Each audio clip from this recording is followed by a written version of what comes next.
And we are all ready here to get started with that BioShock run. Gonna go ahead and hand it off to a variety pack here to get started.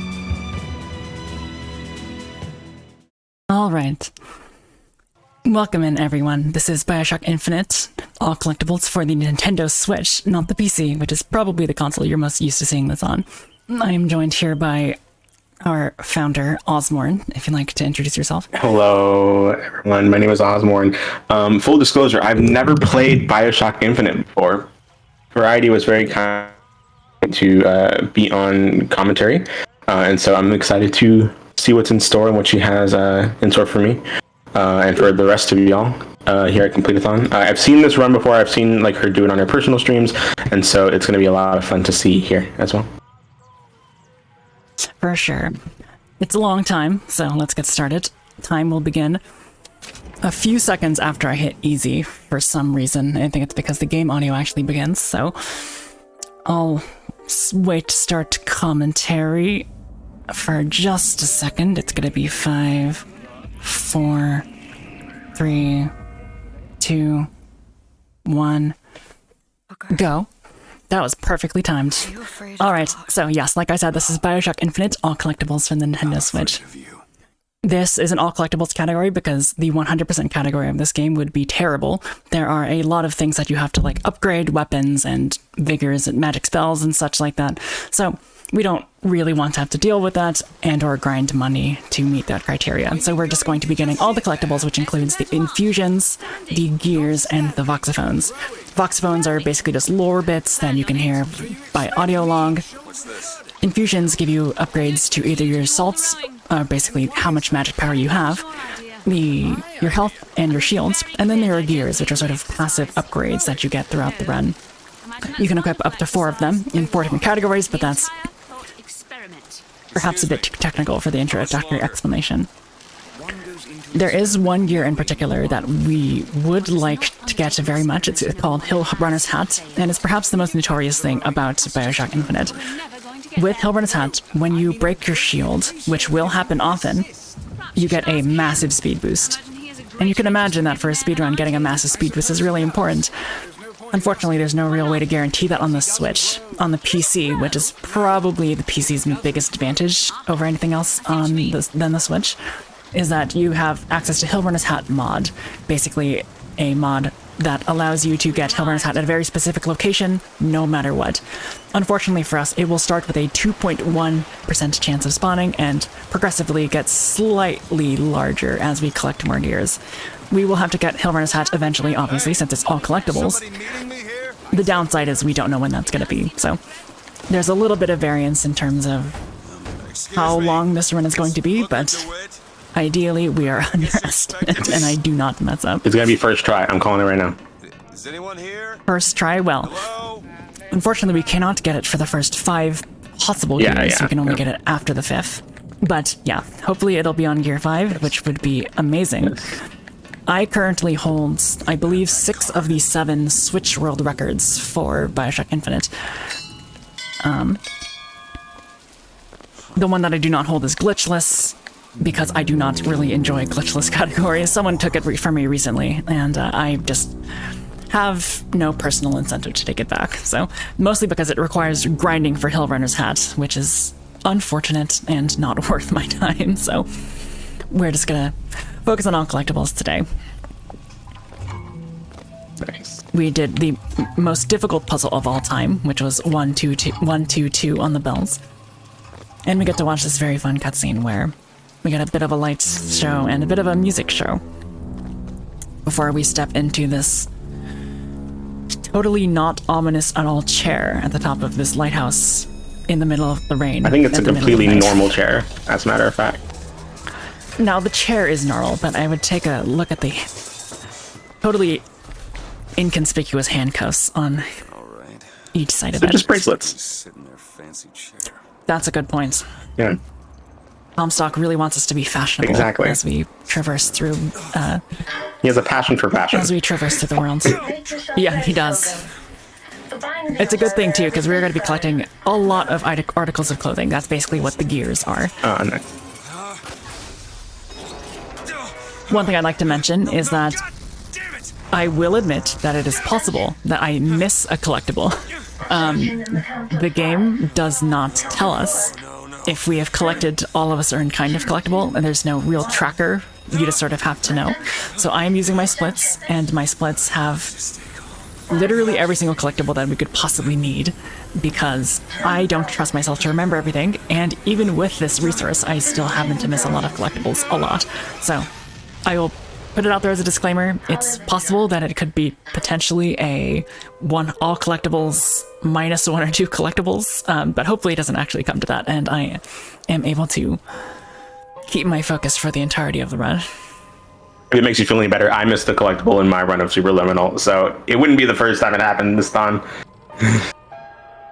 Yeah, I would have really appreciated some sort of tracker, some sort of achievement system, but the Switch does not have an achievement system as the PC version does. Although I don't actually know if the PC version has like all collectibles achievement for Steam. It could, but I don't run this game on PC. So we have entered the angelic realm of Columbia, but as we will see, it has a very, very clear dark underbelly that we will see quite soon. You telling me we didn't? Sorry, I cut you off. That's heaven right now? No, we did not. Oh, that's unfortunate.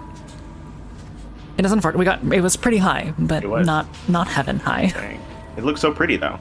Surely there's nothing wrong with this place. Of course not. That would be preposterous. It's always sunny in Columbia.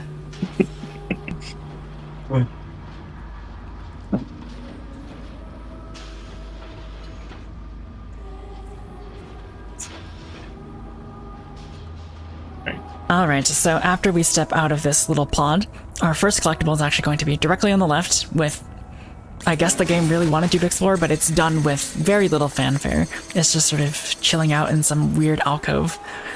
And it's not that big of a deal for us, but I have done runs where I've just missed the first collectible because it's just sort of weirdly out of the way. It's also strange because the game does not introduce to you the idea of what a Vox phone is until well after you get this first collectible, so I guess there was a little bit of holdover from BioShock 1 in terms of the audio logs. Here it is right here, next to a picture of Lady Comstock. And we will be on our way to continue the plot. Excuse me, where am I? I love plot. Most of the time. Well, we'll see how you feel about it at the end of the run, because this game is somewhat notorious for its lack of cutscene skips, as well as its many cutscenes. Yes. It's actually worse when we get to the DLCs of this game, the Burial at Sea episodes, because I believe someone calculated it that it is around 50% cutscenes the run is, which is horrific. It's really bad, and it's why no one really likes running them. Yeah. So we do indeed have some cutscenes to suffer through here, but nothing that's going to be too egregious. Okay, let's see. So we're going to be taken for a bit of a quick dunk, I guess you could say. Well, maybe a bit longer than quick. Yeah. Dangerously so. Dang, you're Columbia and they're already baptizing you? What a way to welcome you. Yeah. Trying to send us to heaven really early. Exactly. Fastest way to get over this desk here is to simply hop over it. You could go all the way to the right, but it loses a little bit of time. We see a prophetic vision of the future, which... it'll come back. I don't have a joke for that. It'll just come back. That's how plot works. Dang, spoilers. Oh god. I'm just kidding. Alright, so we have awoken from our water-induced coma, and we're going to perform the first minor skip of this run. I don't think it really has a name. I typically call it bridge skip. After we exit this door, there's going to be a long animation of the platform that we're on actually lowering down, and we want to skip that, of course, because we're speedrunners, so we're going to stand on the right edge and wait for a specific sound cue. That one. and attempt to jump all the way down, which we did get, thankfully. The audio cue that I work with is the second high A in the violin, which is probably not helpful for most people, so if you would like to review this and figure out what I mean by that, you are certainly permitted to.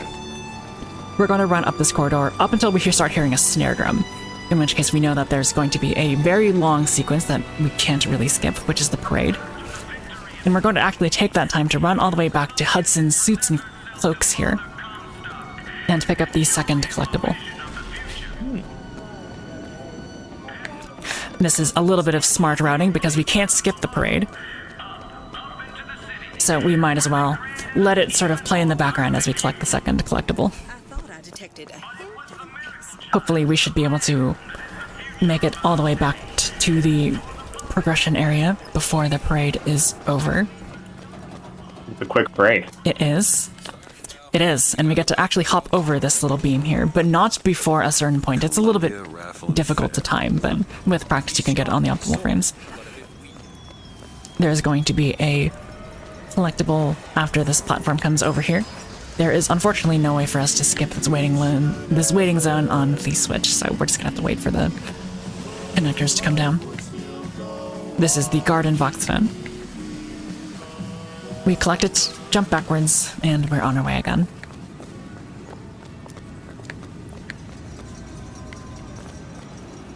I call that the florist voxophone on my splits. And I will do my best to sort of sacrifice a little bit of time to make sure that, for the sake of the marathon, that I actually do collect all the collectibles. I would rather have that as the objective as opposed to just necessarily getting a PB. It is very easy for me to PB in this category if I did really sit down and grind it out. And that is not the point of today. The point of today is to put on a good show. Well, I'm telling you, it's going to be a great show because we're going to get the winner's hat on the first try. First try. That would definitely put me at a bit of an advantage. Yeah.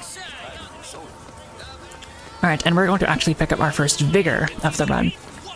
Vigors are counted towards our collectibles, and they're basically plasmids from BioShock 1 and 2, if you remember those. Effectively magic spells that let you do a bunch of different things. Possession will let us possess humans and robots if we need to, but we're never going to use possession outside of this required instance here.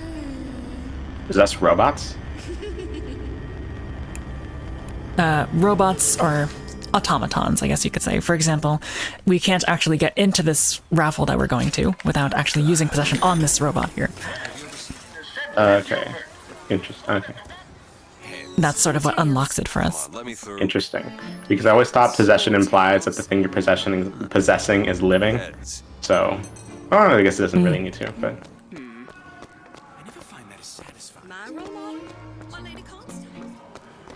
Alright, the fourth collectible is going to be just on the right here. And eventually we're going to be bombarded with a cutscene here, where we look at our hand, but if we look down and not at the sign, the game does not make us look at our hand, so we can skip a little bit of slowdown animation there. That feels like a glitch, but it is allowed in glitchless, thankfully. I wouldn't say, I mean, you're just not trigger a trigger. I don't think that's a glitch, you know? Yeah. Alright, I would like to issue a content warning. This next cutscene does involve some pretty graphic depictions of racism, so if that is something that you'd like to avoid, I would suggest looking away for the next 2 minutes or so. That's a lucky number. I'll be rooting for you. Bring me the bowl! Is that not the prettiest young white girl? This is the first instance of the Lutesses, the twins who sort of gave us a bunch of... did the heads or tails experiment, is going to show us that some things are predetermined in certain universes. So for example, we picked up the 77 ball, and we weren't supposed to pick it, but unfortunately we did.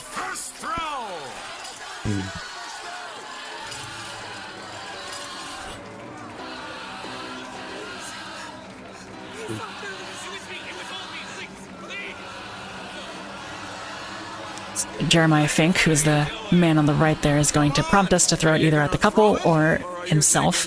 And thankfully, it is not slower to throw it at Jeremiah Fink, so that is absolutely what we're going to be doing. Something for you, son of a bitch. Ooh. Where'd you get that brand, boy? I see in chat that we are, as I like to say on my stream, booing the racists, so thank you for doing that. As we should. And we ain't letting no false shepherd into our flock. Show them what we got planned, boys! We're gonna perform a trick that doesn't make any sense as to how time slowdown works here, but it's okay. We're gonna pick up his skyhook, and we're going to be punching the first guy with a gun in the face that we see, because we actually pick up his gun automatically. Oof. Pick up our next collectible and a little bit of money, and we're gonna be on our way. We're picking up I like to speed. possess this robot. Yes, I just like to possess that robot just to make sure that no one's really following us from back there. Because we don't actually have the shield yet, so any damage we take is going to be a little bit permanent for a while. I thought you were gonna say you possess the robot just as a treat. It doesn't do anything in the run. Just as a fun treat, yeah. Alright, here we have our first mini-boss enemy. This is called a fireman, who's going to be throwing a bunch of fire at us, as it so happens. But our aim is so good, and the aim assist on the Switch is so lenient that we take him out pretty quickly, and we pick up our second collectible of the game, which is a vigor that we're actually going to be using quite a bit. This is Devil's Kiss. If you normally press the button, it lets you throw a fireball, and if you hold down the button and then release it after a certain period of time, it lets you create a fireball trap. And we're going to be using the trap to spawn camp a couple enemies. In fact, our first instance of that is going to be in just a couple seconds. After we take out this machine here, thank you, we're going to charge a fireball and throw it over this gate. That means the enemies that will spawn from here, they did not, because I missed. That's very unfortunate. Whatever. Ideally, those enemies would have exploded, as those fireballs would have landed on the door instead of what I just did. And they would have exploded and the gate would have opened up immediately. Unfortunately, that did not happen.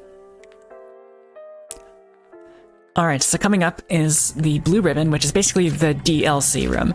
You're going to see a bunch of infusions and a bunch of gears on the table. And we don't actually have to pick up all of these because they don't exist in the base game. The only thing that we have to collect are these infusions, and as you see, I'm putting all of my upgrades currently into salts, or my magic power. This is because salts, those spells will do a lot of damage throughout the game. They're very, very important. We do not have to collect all the gears, so we won't. There's a collectible that's very easy to miss on the table there, and we picked up a couple things in there, but one of the biggest things we picked up was a gear called Sugar Rush. This is also where there's a lot of RNG involved in this run, and it's something that I don't particularly enjoy about most of the glitchless categories, or the longer categories. Sugar Rush makes it so that whenever we pick up a little bit of food, something that restores your salts or your health, you get a little bit of a speed boost. And as you can see, I'm looking for very specific points where we could possibly get food, and if you just consistently don't get food, you're just going to be slower than a run that does get food. So this is a constant thing that we have to manage throughout the run. See, I've gotten no food on any of the places that I've picked so far, so we are probably a little bit slower at the moment. This run does involve perhaps a touch too much RNG for my liking, but it's still fun to go through. That's nice. Another way that you can get food is to kill enemies, because they will sometimes drop food as well. So even though it is technically slower to stop and shoot an enemy, it could potentially be faster if and only if they drop food. Now that means if you shoot an enemy and they do not have food, it means you wasted your time for nothing. So we need to be a little bit judicious with only shooting enemies that are sort of on our path. A collectible in the pews here. And we're going to be collecting yet another infusion on the table, as well as a chest key. Regrettably, this chest key makes it so that we actually have to go back into a house that we circumvented before. But the routing of this route, good sentence, is such that we can actually go to a collectible that we skipped before heading to this room and pick up another Vox phone on the table. So I picked up a little bit of, I think it was soda, and you saw me have like a very slight boost in speed for like 2 seconds. Ideally, we get food from every single drop in the game, because, you know, that'll just make things faster. Did we get food? We did. We got cotton candy, so we have a little bit of a speed boost here. Now, on top of that, we also have many, many places that you can get just guaranteed food. Like, there are places that just have food there natively. For example, on our way back from this particular set of collectibles, there's going to be, like, I believe, a hot dog on top of, like, a trash can or something. So that's always going to be there. So there are some places where you can get guaranteed food. We're going to pick up our next infusion and another a Voxophone in that room. Using the chest key that we got from the Order of the Raven. The Crow, excuse me, the Order of the Crow. And we'll just make our way onwards to the run. Alright, I will kill this person just to see if we get any food. We did not, which is very fun. And this is what I mean. There's a hot dog just sort of sitting there, so we can just pick it up. As one does, just pick up hot dogs you see on the street. I mean, if it makes you go faster, I would say that's well worth the cost. Yeah, I would say so. We'll see that Booker has quite the iron stomach.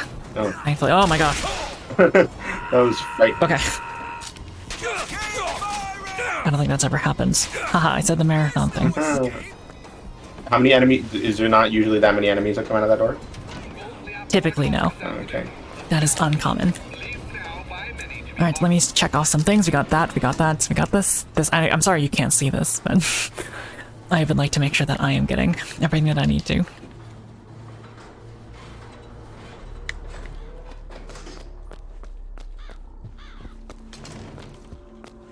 Alright, we're gonna push this bookshelf aside. I said we're gonna push this bookshelf aside. Please cooperate. And pick up yet another gear. This gear cannot be Hill Runner's hat, so whatever it is, it's just gonna be what it is. Urgent care is fine, I suppose. We're basically to be equipping no extra gears in this run, except for Hill Runner's hat. If we gotta look for food here, and we got no food, of course, because I'm the unluckiest speedrunner in the world. And we will encounter our second mini-boss fight against a teleporting enemy known as a crow. If you're familiar with the Houdini splicers in BioShock 1 and 2, then you can think of this as sort of a melee version of those fights. Throw a couple fireballs on this one flower here. Take a look at this salt vial, and the crow will explode himself, meaning that we can press on without actually having to wait too long.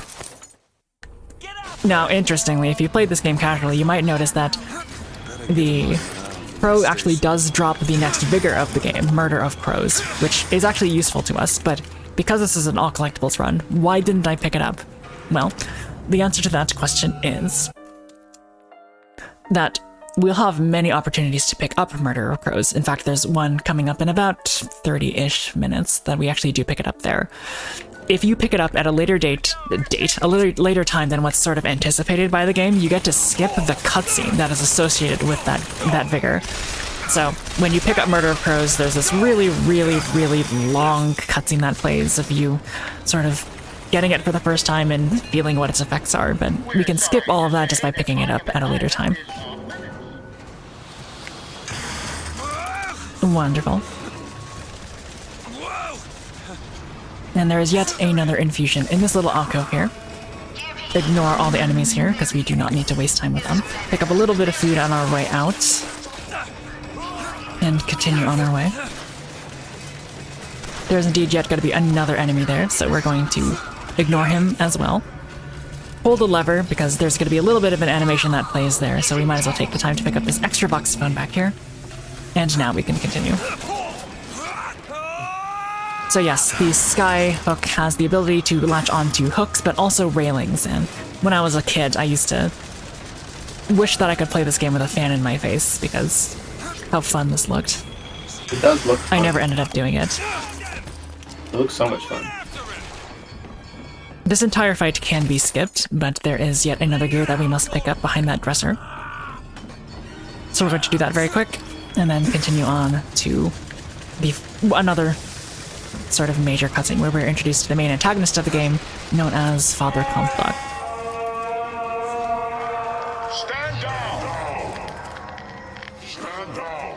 And it's here that we're going to be introduced to a bit of an odd trick. It's one that you probably would not expect to exist, because this feels like just like a cutscene that you have control in, but we have enough control to where that we can actually instigate a couple of interesting little tidbits.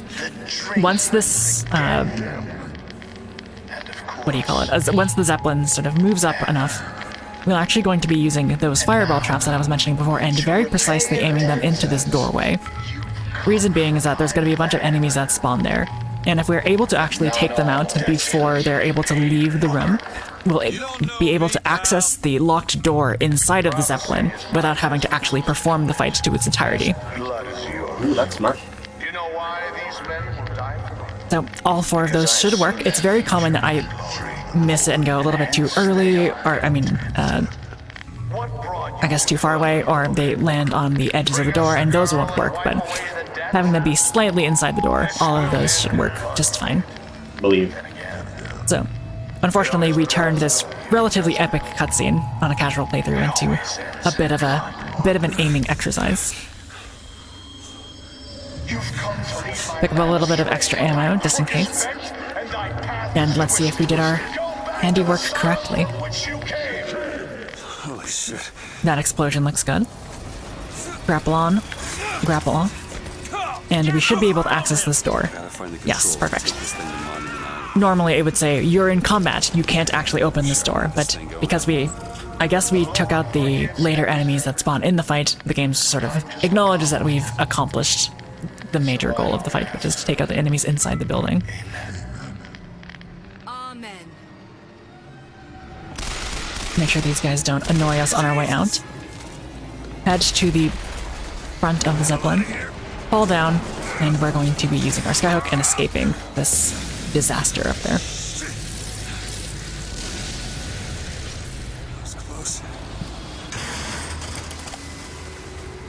Confused as to how these skyhooks Nice work. dismount. Magnets is the only explanation that they give you. Okay, fair. Magnets strong enough Good to hold up a explanation, whole right? human body. Oh, of course, and not rip their arm off every time they use them. Oh, for sure. So this is Monument Tower. It is probably the worst part of the game, which sounds strange, but it's because despite this being a presumably well-guarded area, because this is where our initial goals are to go. Pick up something there. There are no enemies in here, for whatever reason. I'm not exactly sure why they did that. There are no guards here, no enemies. Nothing to fight, just basically a very long cutscene. So we're going to be collecting a few things.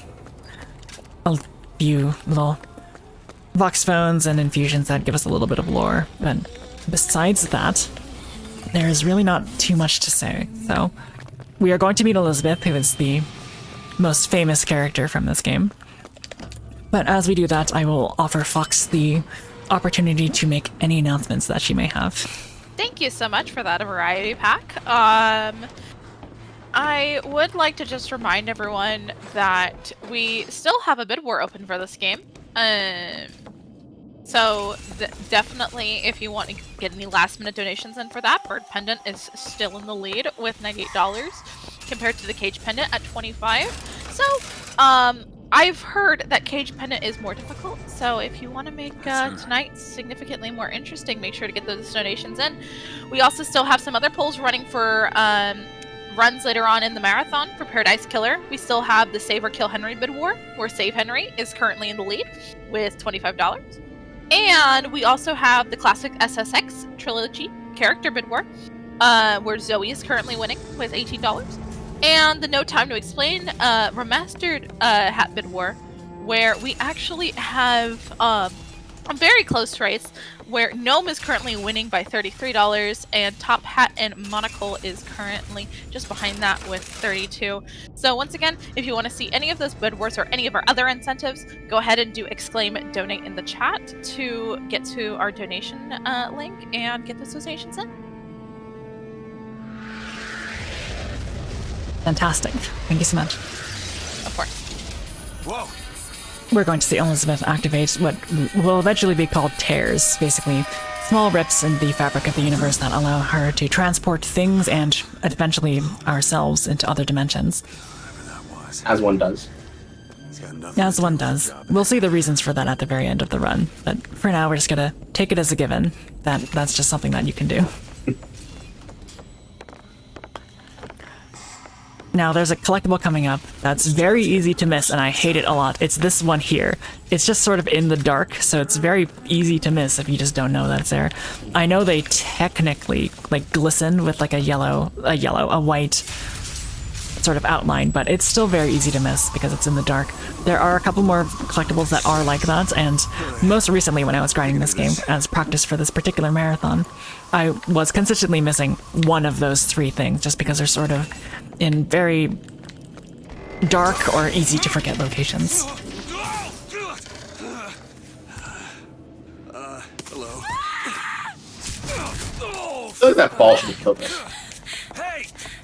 Oh, you will see that there are many things that should probably kill us in this game, but Here to hurt you. Oh, that's fair. they won't because we have a shield, Ozmourn. We're fine. Oh yeah, plot armor. How foolish of me. Yeah, literal plot armor. Are you real? I'm real enough. He's coming. We're going to meet, Gotta go. Why? I guess, a secondary antagonist of the game, known as Songbird, who is a giant metal bird that is designed to be Elizabeth's protector. Stop it, you're too impatient. That's enough. What about this? What about He's going to be pretty good at his job, but What are you? Give it to me. we'll become friends by the end. Oh, I also should say, just so as to not mislead donators, Cage is not more difficult than Bird Pendant. To my knowledge, they have no gameplay effect. The way out. So voting for Cage will not make the game harder. It'll just give Elizabeth a different pendant on her necklace for the rest of the game. I just thought it was fun to put as a bit more because it's something that people weirdly feel very strongly about. So if you too feel strongly about it, make sure to let me know by donating to a fantastic cause. Of course. This way, come on. What's in the lead right now, Fox? Currently, in the lead, we have, let me verify. We currently have the Bird Pendant in the lead with $98 towards that. Call the elevator! And speaking One of of, my mods is... sorry about that. Go. Press the No, please. I was just gonna make a little bit of a reminder of what we are donating towards, remembering that we are donating towards Somos Familia Valle, our charity, and that's just a great cause, great LGBTQ plus support. So really want to get those donations in as soon as we can.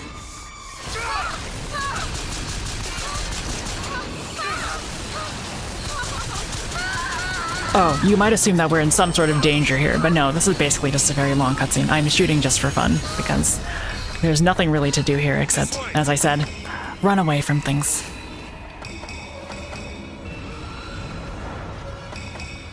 We have to keep moving. He's tearing the building apart. So Elizabeth started behind us, but we're going to be moving up these stairs so quickly that she'll just sort of teleport in front of us. Not here.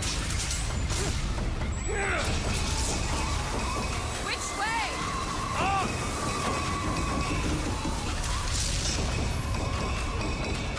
Booker makes the extremely unwise decision to go up to escape the bird instead of going down. But, you know, he's not the brightest person.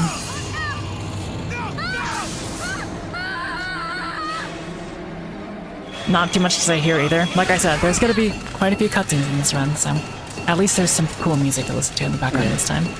I mean, there's lore too, and who doesn't love lore? You know. Yeah. You sure? I mean, I like lore. I like video games, and that have good lore. You know. Like look at that statue going, just being destroyed in the background. Yeah. It's not so much that I dislike lore, so much as, you know, I feel like it's a common criticism to sort of... It's common to criticize a game's story as one of the major criticisms of the game. Sure. But, for example, Bayonetta 3, which is another game that I run, people didn't like the story very much. They thought it was... There were a couple things that were pretty contrived, but when I say that I don't care about story, what I mean is that I'm just I'm willing to sort of accept it and take it as given the way that the story plays out. Take it as is. I'm sort of willing to be spoon-fed, so to speak. If you do want some lore, we're going to see that the songbird there is pretty weak to the slightest bit of water pressure, so I'm sure that won't come back to haunt him later. I was gonna say, like, shouldn't a fall from that height into water kill us? But there was other things like breaking the surface tension, so technically it would have been fine. Anna! Anna! All right.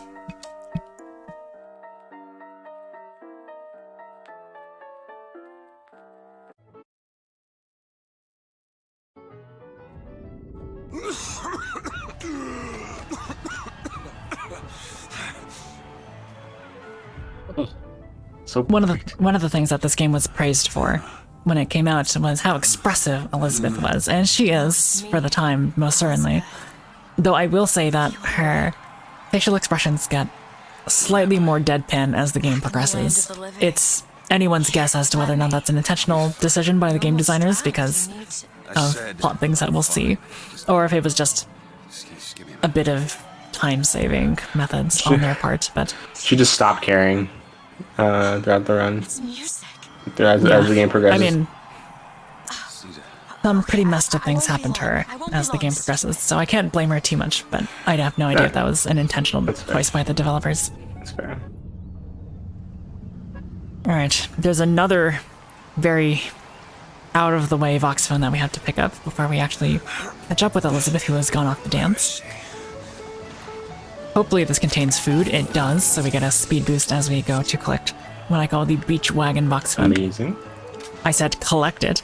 Okay, thank you. Hey, hey! I'm looking for a young girl. No food.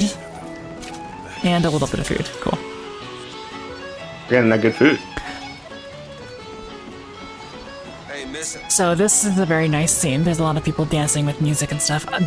One of the most recent runs that I did of this, which ended up not being verifiable because I missed a collectible, but in that run, I had this very strange audio glitch where some layers of audio were not playing, so everyone here was dancing in silence, and it was extremely cursed.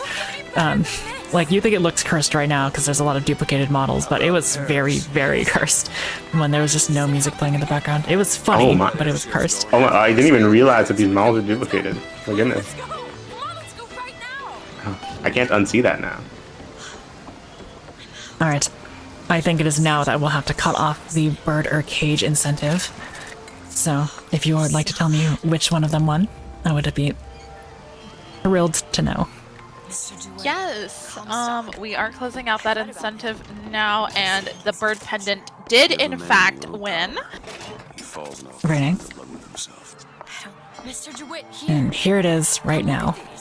Now, interestingly, because we have access to Sugar Rush, Nothing beats the cage. and we're playing on a glitch allowed category, it is entirely possible to skip this cutscene. We don't actually have to get either of these. You can do a skip that jumps on one of the awnings of one of the carts behind us and just sort of move around the Lutesses here. It's actually quite difficult and rather precise, so even in PB attempt runs, I don't attempt to go for it, because it's hard, and if you don't get it a couple times, then it just ends up wasting more time than it is worth. In the event that that happens, you're going to see no pendant on Elizabeth for the rest of the run. But we will do so for the marathon. Thank you very much for donating. Of course, and as always, there are more incentives for you to donate to. We will be opening up more for games that will be happening later in the marathon. Remember, Completithon is going through Sunday of this weekend, so there are plenty of opportunities for things for you to donate to. Those two gears were the first potential times that I could have gotten Hill Runner's hat, and I did not. So now it begins. Now is the quest to find Hill Runner's hat. Annabelle? Excuse me? There's a cutscene that plays there with Esther and Elizabeth, where Esther mistakes Elizabeth for someone else named Annabelle. So we're going to take that time to collect yet another collectible that's sort of off in a weird hidden location. Last customer. Park's closing. Park's closing, everyone. So yeah, those first couple gears were about a 2.1 and a 2.5% chance of getting it, so it's gonna go up every single time we get a gear, obviously, because that's just how statistics works, but That's just math. hopefully we get it. Yeah, hopefully we get it as early as possible. I think we're gonna get it next try. I'm gonna say that every time. You think so?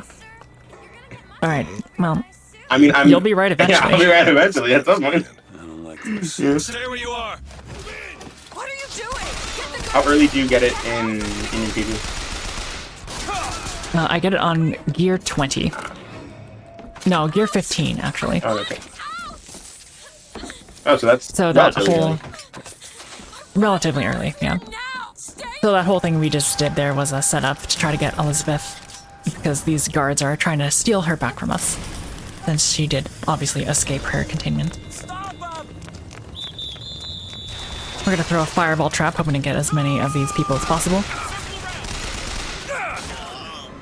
And I actually forgot to pick up something that's not technically required, but is going to be very useful, which is the shotgun. So I'll make sure to do that now. That does waste a little bit of time, but it's better to get it than to not, because we want to do a lot of damage to these enemies. Where is she? And as you can see, we got 0 food from any of those people, so we are continuing the streak of me just getting extremely unlucky with all things pickup related. And again, we got no food. I mean, This is gonna be it's fun. unlucky, but I think it's also realistic. I don't think the majority of people just walk around with food in their pockets, you know? True. Alright, there's a couple At least, guaranteed instances of food there, so we're gonna get those. at least I don't. I don't know if chat does. That's on y'all. Just stay where I you certainly are. don't. Okay. Get away. I'm glad we're all on the same Hey, page. come back here.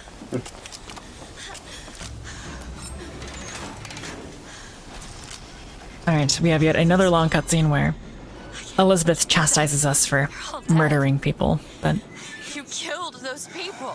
Elizabeth. You're a monster. the good writers that the developers were, she'll, for some reason, get over it rather quickly. Do you By which I understand mean the the end of excess this cutscene. people went through to keep you locked up in that tower? Yeah, it's just, murder is just a minor You think inconvenience. It's people fine. like that are just gonna let you walk away? I An guess. investment. She does Be acknowledge, safe and to the writer's credit, that it is a necessary evil to keep her safe. Want from me. I don't know. One thing I've learned. If you don't draw first, you don't get to draw at all. You're bleeding. Come here. What happened back there? It's not the last of it, is it? I don't No, know. it's not, Elizabeth. There. No, it is not. We have about 2 hours to go. Probably more than that now that we don't have Hilner's hand.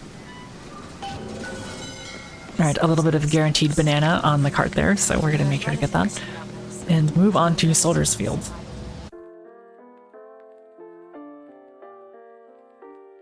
I don't know about you, but I love me a good guaranteed banana. I do love guaranteed. Well, I don't eat bananas that often, but, you know. Yeah, I actually just lied to you. I don't eat bananas. I don't know why I said that. How dare you lie to me? I trusted you. Alright, pick up lockpick. And so another big thing about this game is that we have, well, I guess I should say this category, is that we have to manage how many lockpicks we have at any given time. There are a number of doors and chests and stuff that we have to unlock with a certain expendable resource known as lockpicks, and if we don't have enough at any given time, we are sort of out of luck because they only really spawn at very specific locations. So we need to make sure that in addition to our money routing, that our lockpick routing is equally as flawless.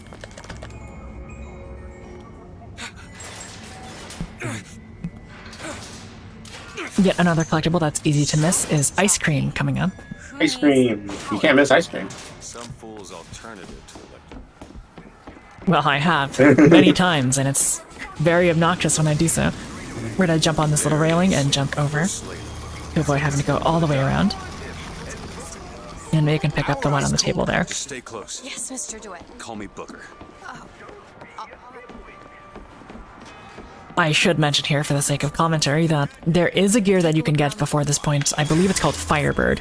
And what that does is I need to summon when you dismount from a hook, it sort sort of summons a ring of fire around you, it is horrible if we get it before this point.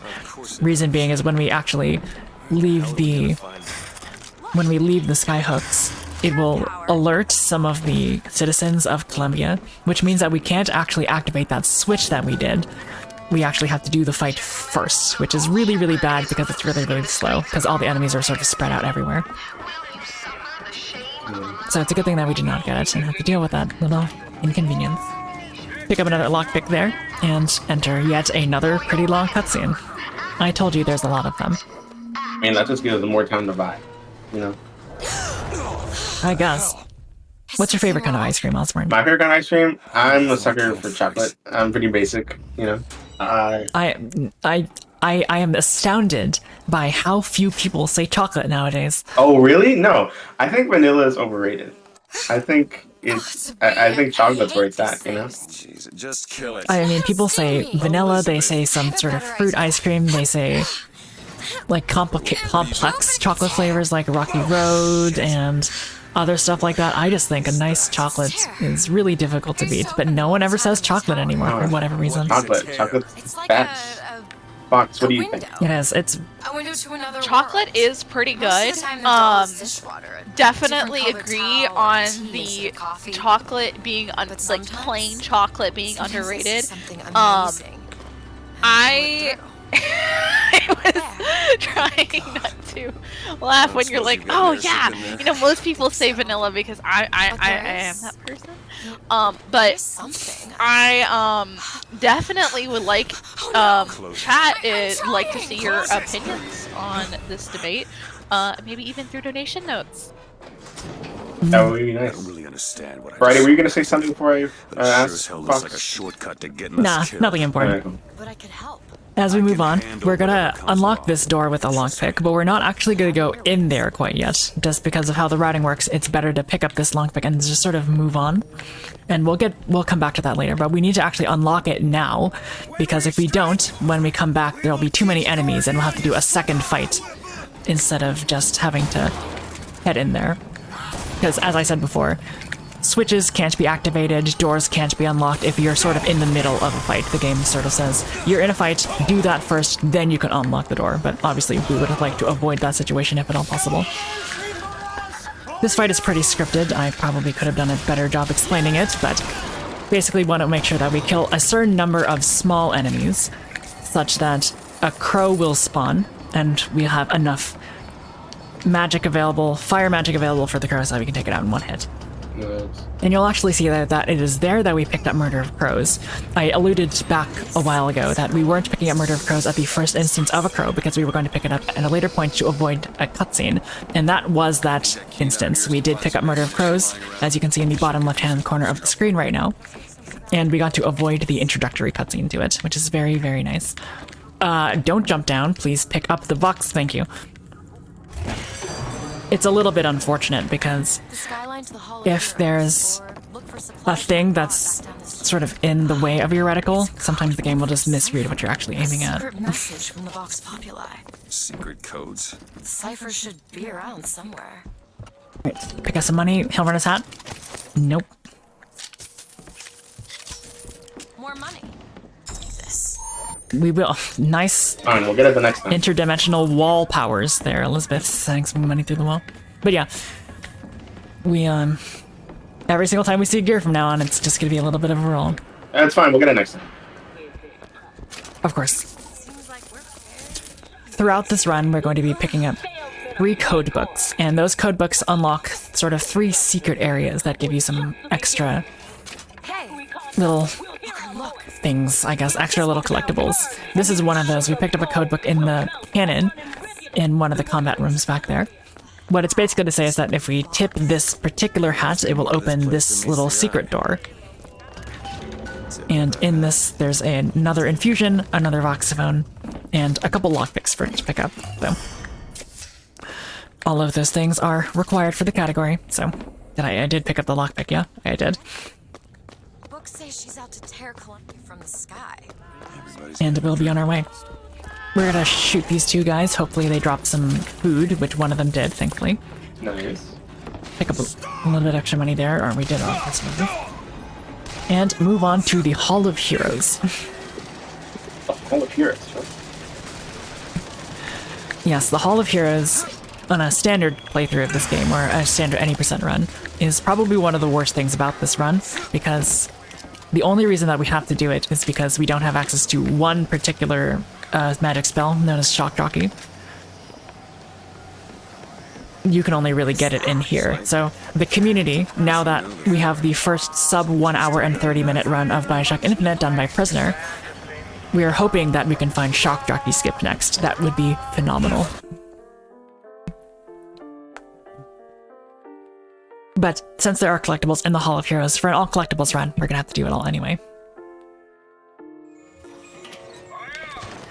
Thankfully, we have full magic, so we don't have to activate the salts machine to the right of us. So we're going to run over here into a very specific spot so that Elizabeth follows us and starts the cutscene immediately. Sometimes she does not do that, as she is wanting to take her time now, which is, I guess, fine, but loses a few seconds. Throw some traps on the ground for future enemies that we're going to see. And then after I purchase a damage upgrade for my rocket launcher that I picked up, you're going to see me do something, at least eventually, a little bit strange. We're going to be damaging ourselves down, eventually to 0 health. The reason for that is because we're going to be performing one of BioShock Infinite's most famous skips, known as a death warp. This is not your standard sort of death warp that you'll see in like a Zelda game or something like that, where you die and then you sort of spawn somewhere else. There are those in this game, but for some reason we don't differentiate between I guess a momentum death warp and a standard death warp. What a momentum death warp is going to be is I'm going to, like I said, damage myself down to like 1 health, and then shoot myself with the rocket launcher such that we both get to 0 health and jump at the same time. What that will do is sort of propel us with the finished momentum of that jump through, I guess, specific parts of collision. There's going to be a door coming up that we absolutely need to make sure that we can clip through. So we're going to start damaging ourselves down with the rocket launcher right now. And I want to do so before I leave this room. That looks painful. Because it is a little bit. But yeah, I want to do so before I leave this room, because the checkpoint will restart here if I fail this trick. So I want to make sure that I have as low health as possible before we do it. So here we go. That looks like it worked. Yes, it did. Fantastic. Wonderful. We are now on the other side of that door. Kind of. We actually a little bit further than that. And we will be performing another death warp here. So we're going to start damaging ourselves down again. And we're actually going to be performing a relatively standard death warp after this. So this is the reason that I actually bought 10 more rocket launcher ammo in that shop. And on any percent run, you do not have to actually do that, because you have so little health and shield that doesn't actually matter. But because we have so much health because of all these infusions we've been picking up, we need to make sure that we restock on all of our rocket launcher ammo before we perform the second death warp here. So unlike the last death warp where we used our collision to propel ourselves through collision, we're just going to sort of damage ourselves down to 0 right at this gate, and it will spawn us on the other side. I'm not exactly sure why it does that. It does skip a pretty big cutscene that we're supposed to see. So I think that just might have been a programming oversight. You don't see it, but I am clapping for you on the other end. So oh, thank you so much. I appreciate it.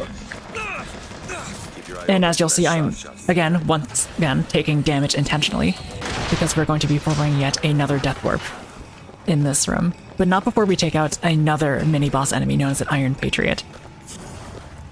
These enemies can be quite tough, but for this first one in particular, we're going to be taking it out in a pretty cheesy way. As I said before, we use fireball traps to spawn camp enemies pretty frequently, and this is the first instance of that. We're going to place 6 fireballs down here,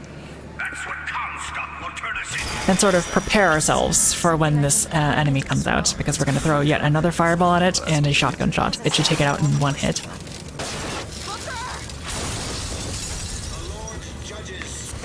And very nice. We're going to open this door, and then we're going to perform our death warp. This will skip the animation of Elizabeth opening the door. The only thing we need to be very careful about, though, is that we don't activate the death warp before Elizabeth starts opening the door. If you do that, the game will soft lock. The game will say, oh no, you have, You might be able to get over this gate. The whole place is ransacked. you sort of interrupted our opening cutscene, so the lock will be gone, but the door will not be open, so you will be stuck, and you can't do anything, really. So that would absolutely be a dead run, so I will elect not to go. I will elect to be a little bit slower to make sure that we don't kill the run, at least in the marathon setting. It was Slug who killed for his country at Wounded Knee. It was So we are now going to actually activate a cutscene that we were supposed to see before we did the death warp next to that gate. Comstock's coming. So you're going to hear a bunch of cutscenes sort of overlap each other, which is very funny, but is good. Because even though it might seem weird that we're watching this cutscene anyway, because, you know, if we're trying to save time, why does it save any time to just watch the cutscene again? And that's mostly because we get to watch these cutscenes overlapped. A soldier's death away. So it saves a little bit of time that way. We're definitely not supposed to be up here, for example, but because of that cutscene skip, wow, I've never had that happen. Okay. Because we activated that cutscene You skip, said the thing. I did say it again. We're in a unique position where we're actually able to be up there and take out all the enemies before they jump down. I almost missed a couple enemies. That would have been pretty bad. As you might expect, firemen are immune to fire-based damage, so we'll be using the Bucking Bronco Vigor, which sends enemies high up into the air in an effort to kill him. Come on. Disappoint the boys. Another advantage of that cutscene skip that we did is we go out to place a bunch of fireballs on this door. So hopefully this fight against this Iron Patriot will be over as fast as the other one was, which thankfully it was.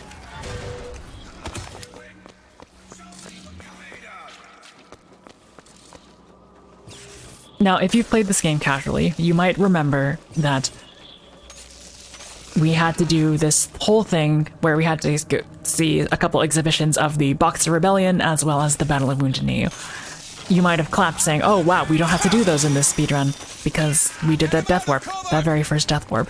That is true, we got to skip that, but because this is all collectibles, we actually have to go back into those exhibitions to pick up one collectible on each side. Soldier. Ooh. Eat everything that's on your plate. Finish Now you might be wondering why do that death warp at all? And the reason for that is now. A tin man.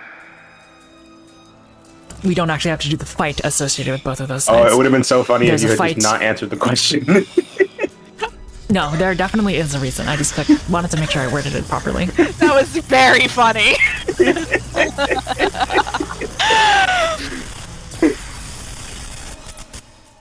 Alright, we have now picked up Shock Jockey, which is basically the only reason we came in here. Other than a couple collectibles on the way. Yet another one is on that. That's a very easy one to forget as well. That one on the next to the fireplace there.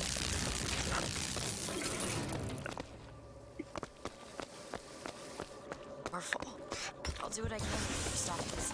So yeah, at the end of each of these Boxer Rebellion and Battle of Wounded Knee segments, there is a pretty lengthy fight before you are able to unlock that front door that takes you to Slate in the first place. But because we did that death warp, we're able to circumvent those and just get the Vox phones, sorry, get the gears and then just sort of leave.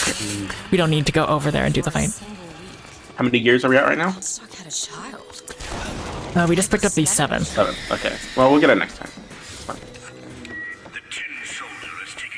Well, the next one's gonna be in like 10 seconds, so let's see if you're right. Am I? Nope. Yeah. We'll get it next time. Of course. Make sure, okay, doesn't drop any food. I've been getting extremely unlucky with food drops, and Elizabeth wants to give me salts, which is not necessary, so that's actually not really bad. It's pretty inconvenient, though, because when Elizabeth wants to throw you, like, health or ammo or salts or something to that effect, it will sort of overwrite your ability to pick up things, so we can't, I couldn't look on that body to see if there was any food for me to get.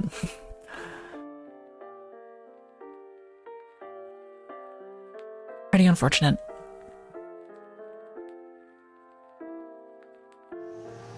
Alright, now that we have Shock Jockey, we can open a bunch of doors that we did not have access to before. And of course, they all have collectibles in them. The first one's going to be up this little staircase here, where there were a bunch of snipers shooting at us before we actually entered Hall of Heroes. Not Hellrunner's Hat, Yeah, we'll get but it. there are some We'll get it lockpicks next for us to time. get. We will, of course. We're going to wait for this box animation to be done so we can latch onto the skyline. And I think I can actually take this out of the route. I have not tested this, but I think we can avoid picking up this lockpick. Because we get so many lockpicks from the DLC, you get an additional 5. It's not likely that we need to keep that one in the route. It loses about 10 seconds, but I'm too paranoid to take it out, so we're just going to keep it there for now. We're going to take this guy out. Hopefully he dropped me food, which he did not. This guy did, though. He dropped an entire pineapple. So this is that door that we unlocked all the way before. Just carrying around a full pineapple. And as you'll see, I know.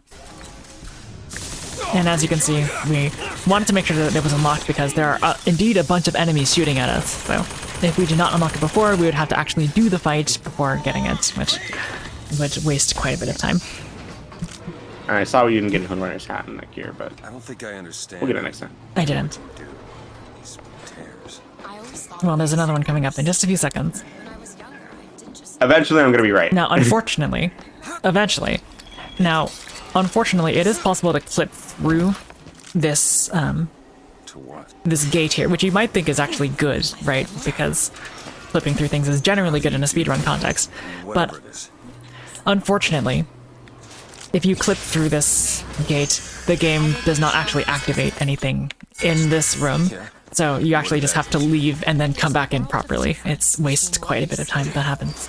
You can clip through it basically by being a little bit too close to the edge of the trigger, so I made sure that I was a little bit further back so I didn't have to worry about that being an issue. So now we're all the way back here. We've come full circle just to put a little bit of electricity into a ball. And now we have a pretty lengthy scripted fight against a bunch of Comstocks men. But we have a little bit of ransacking to do while he gives us a little speech. As you can see, we're paying very close attention to what he says. Comstock. father. Pick up a couple extra lockpicks. The gear is not Hellrunner's Hat. Oh, sweet child. That's where you're. And it's time for the fight. First thing we're going to do Got rockets. is, yes, thank you, Elizabeth, he does have rockets. We're going to wait for this first little gondola to come over to us. We're going to perform a skyline strike onto the beefier rocket launcher enemy because they have a lot more health. We're going to throw a fireball at him to make him weak. Then finish him off, hopefully, with a shotgun blast. Very nice. Take out the remaining 2 enemies with 1 shotgun blast. No fireball needed. And then there's going to be 2 more rocket launcher enemies on this little plane here. We're basically going to be doing the same thing with our fireball and shotgun combination. I think the other one just fell off, which I guess is good for me.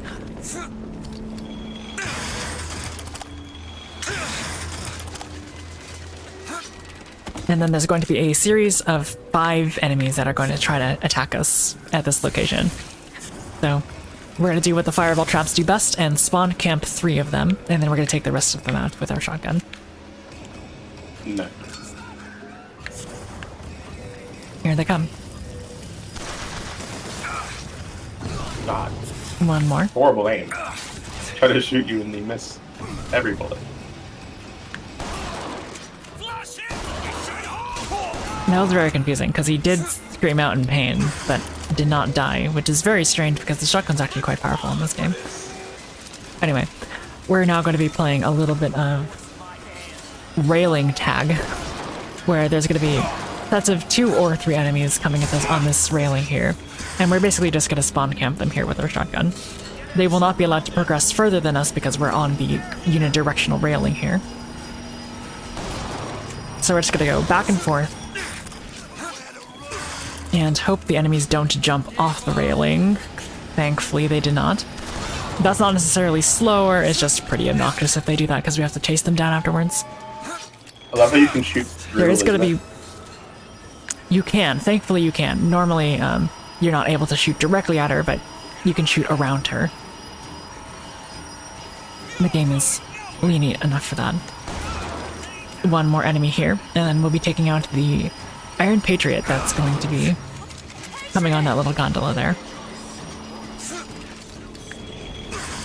With a combination of fireball traps and rocket launcher shots. Should be pretty simple. One more should do it.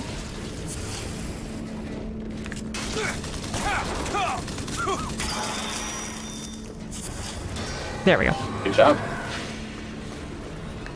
Pretty good fight. And we will indeed be damaging ourselves down one more time.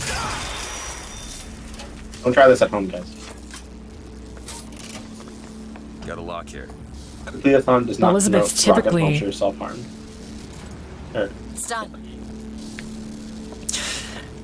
Typically, Elizabeth will have to wait for the gondola to be all the way over at the destination point before she opens the door.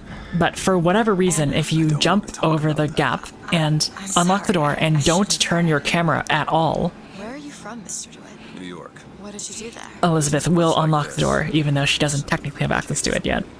I'm not exactly sure why that works, but I'm glad it does. Saves us a little bit of time. How do you think I ended up here? I get The next death warp we will be performing is what you might consider a standard death warp. After this dialogue is over, me busting you out. What do you think that was? we will shoot our final rocket launcher shots, damaging ourselves down to 0, Somebody who was willing to take my marker. and we will actually spawn all the way up here without having to wait for the gondola to do so. And here's what I mean by 1 health, kind of. I said this at the beginning of the run, and it's a feature that is very good for casual players, but really unfortunate for anyone else. As you saw there, it looked like I had 1 HP on the top left, but the game did not count it as me having 1 HP. It had it counted as slightly over 1 HP. Unfortunately, it's really hard to tell, and it's really bad if you do the death warp early. So I was just sort of forced into a position where I had to sort of guess if it was enough or it wasn't enough. Got a profit I on was this wrong, side. it was not enough, and so I had to waste a little bit of time launching yet another rocket launcher shot at myself to actually perform the death warp. You alright? I want to see Paris. I want to see everything. It's up to you now. Elizabeth's gonna get upset that we're not actually taking her to Paris as she so desired, so we're gonna get a little bonk on the head. That's New York. How'd you know that? I would be One upset thing I too. had in that tower was time, Mr. DeWitt. Time to study things like I mean, geography. it's certainly justifiable. Yeah, There's I'd a say fellow so. who he offered to wipe away my debt in exchange for you. Come on. Everything's gonna be okay. Will you just turn around and talk to me and we can go? Ooh, And there it is. And there's yet another moment where Booker should probably be dead. That he's getting hit in the face with a hammer. That was Or what awfully it- rude. I'm like, it's not that deep, Elizabeth. Paris can wait, you know? well, I think that it wasn't so much that we weren't going to Paris, so much as it was we were going to exchange her for our own freedom. Fair. That's justifiable then. We definitely should have died though. We definitely, yes, absolutely. So we have a long cutscene here where we meet Daisy Fitzroy, who is the leader of the resistance against the nation of Columbia. So while we do that, I will offer Fox yet another slot for announcements. Thank you so much, Variety Pack, for that opportunity. Let me just check here. Yeah, so we've been talking about our charity a lot, but let's talk a little bit about our marathon. No Glitches Allowed it has several of the staff members of the Completithon team. That's an event where glitchless and no major glitch runs are featured, and that event typically takes place in the spring. Feel free to follow us here on No Glitches Allowed on Twitch or at No Glitches on Twitter, as well as join our Discords for announcements so that you don't miss when our next Completithon event takes place. Nothing but. I got no quarrel with you or your Vox Populi. Once again, This is just my issue. just a couple other reminders. We are raising money for Somos Familia Valle. Their website has a variety of programs for you to partake in as well. That includes monthly meetings for multiple support groups, including women of color over the age of 18, LGBTQ plus youth and allies ages 12 to 17, and queer and trans men of color over the age 18, all of which are free services. While we continue with this run, you can go over and look at their calendar at somosfamiliavalle.org/calendar if you or anyone you know is interested in these groups. I'll hand that back over to a variety pack now. Great timing. We're just about to be pushed off an airship. Fantastic. Oh, beautiful. As one is. We should have died there as well, but Definitely. we'll excuse it. At least the game showed us a Alright. bit of blood on the screen. Yeah, the vision blur. Alright, pick up yet another collectible. Hopefully we get some food, which we did, thankfully. Squander that food by doing some pretty poor movements. And we're gonna perform pipe skip. Normally you have to go all the way around there, but by jumping to the left of this pipe, we can avoid having to go all the way around.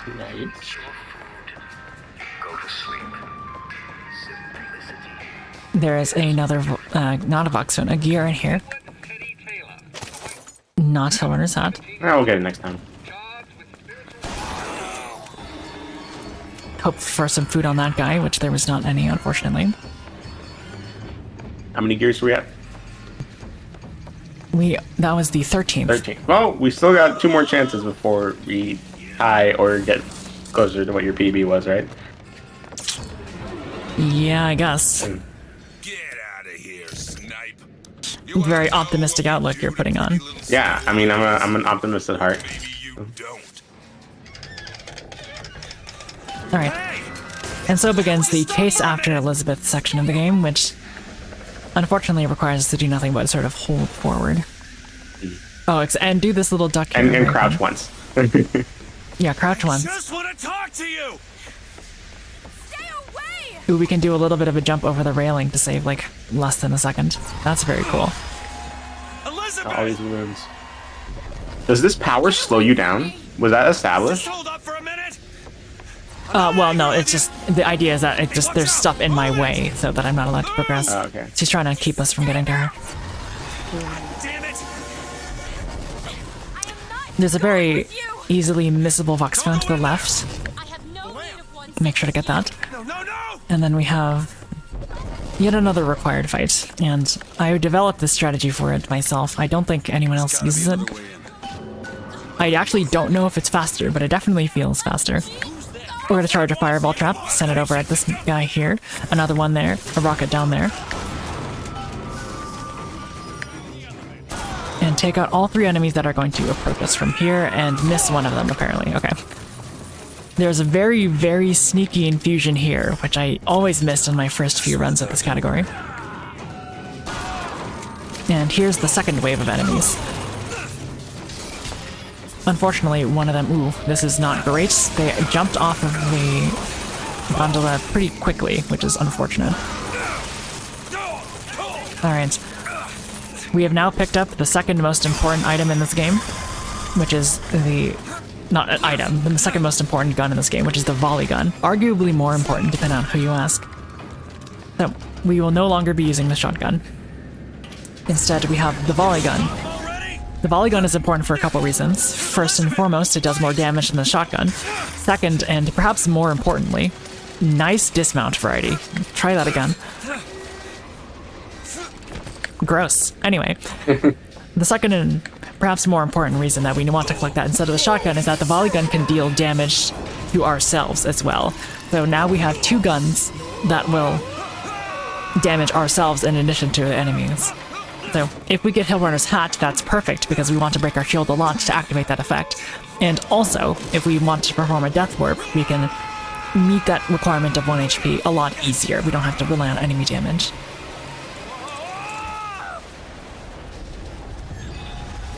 Yeah, I feel like that definitely should have killed us. Even with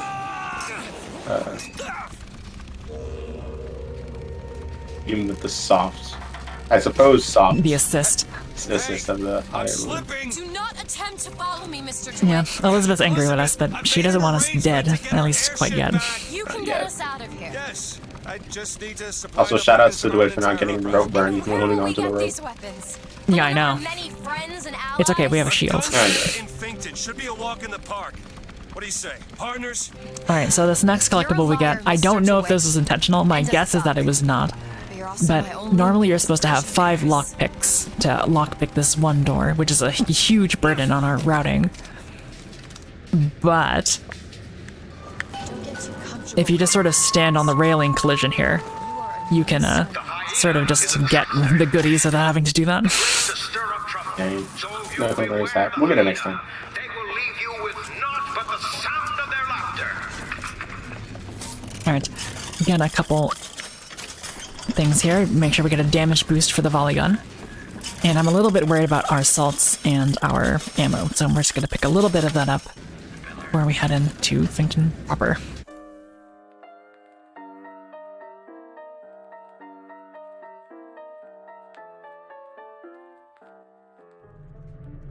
That would be your gunsmith. So, like I said, enemies, if there are enemies that are actively attacking you at any given time, you will be unable to unlock doors. And there are enemies on this floor, so we want to make sure that Elizabeth actually lockpicks this door before we take out the enemies in this room. Why is it, Mr. Fink? There we go. How violent. I love it. Open that door. Going to get into Finkton. Let's look for another way. And to perform this next pretty scripted fight. Jump down, electro bolts, take out the Iron Patriot pretty quickly. No spawn camping this time. There's going to be one enemy behind us, and then one enemy behind us yet again. Ideally, those fire traps that we placed will take out all these enemies. Look, we're here. It sounded like they did. Very nice. No, sir. I will not. This lets us activate this elevator, during which time the elevator is going to be rising. We're going to basically leave this room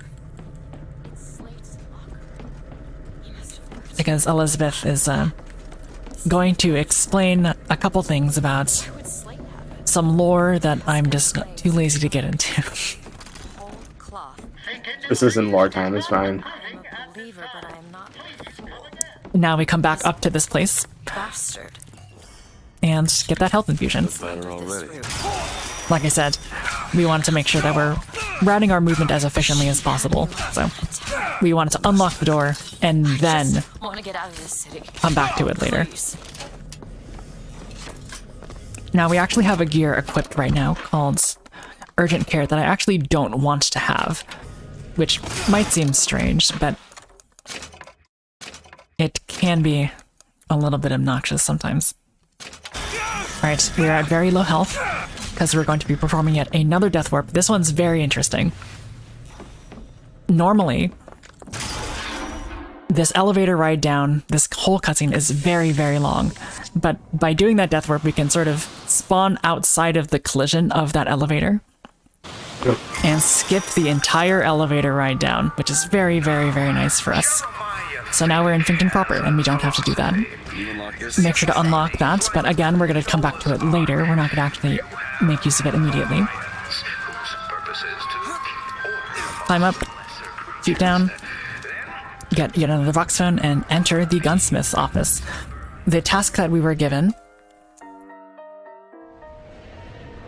Unlocked after death. Yes, okay. The task that we were given by Daisy Fitzroy was to enlist the help of a gunsmith known as Chen Lin. For, you know, to get guns from their further uprising. Buddhism.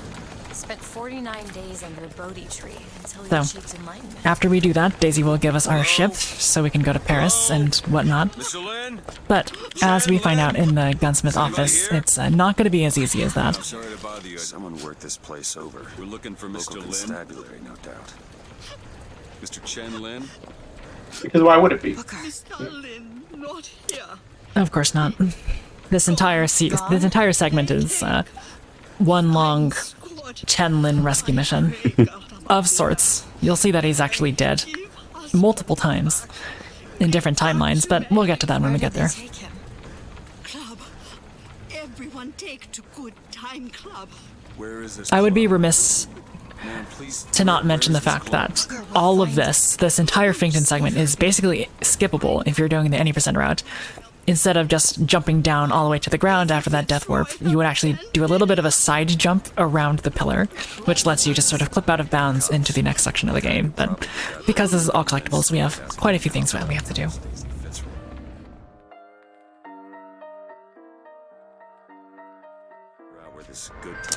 The first of which is to go up onto this roof and hope that it's Hillrunner's hat. It's not. Alright. Oh, we'll get it. That was the 15th We'll get it gear. next time. So, every subsequent gear that is not Hillrunner's hat is going to cost me time. Fine, we'll get it next time. It's okay. Yeah, of course.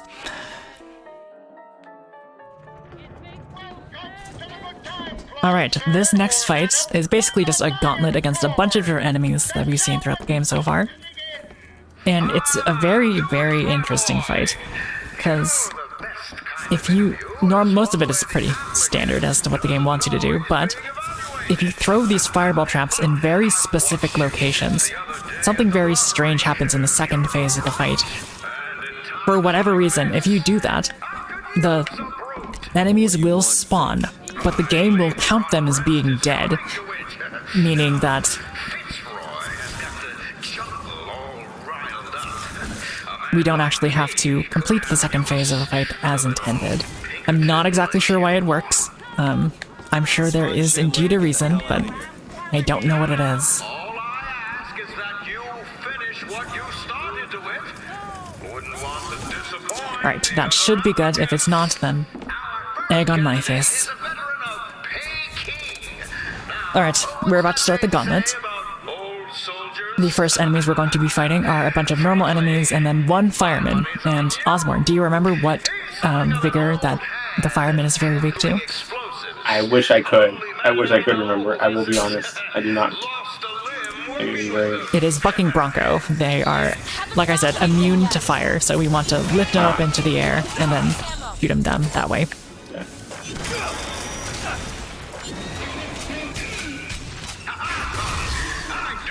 Alright. We are now going to see if my fireballs worked properly. If they did, after this crow spawns and then dies, the audio will glitch, and Jeremiah Fink will have two lines that overlap with each other. If this does not happen, then that's bad. But hopefully they did.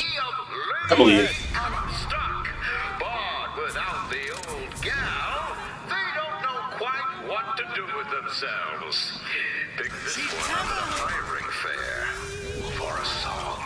Okay, very, very good. You can hear Fink talking twice at the moment, so... We have completed the fight as... well, not intended, but intended by the speedrun.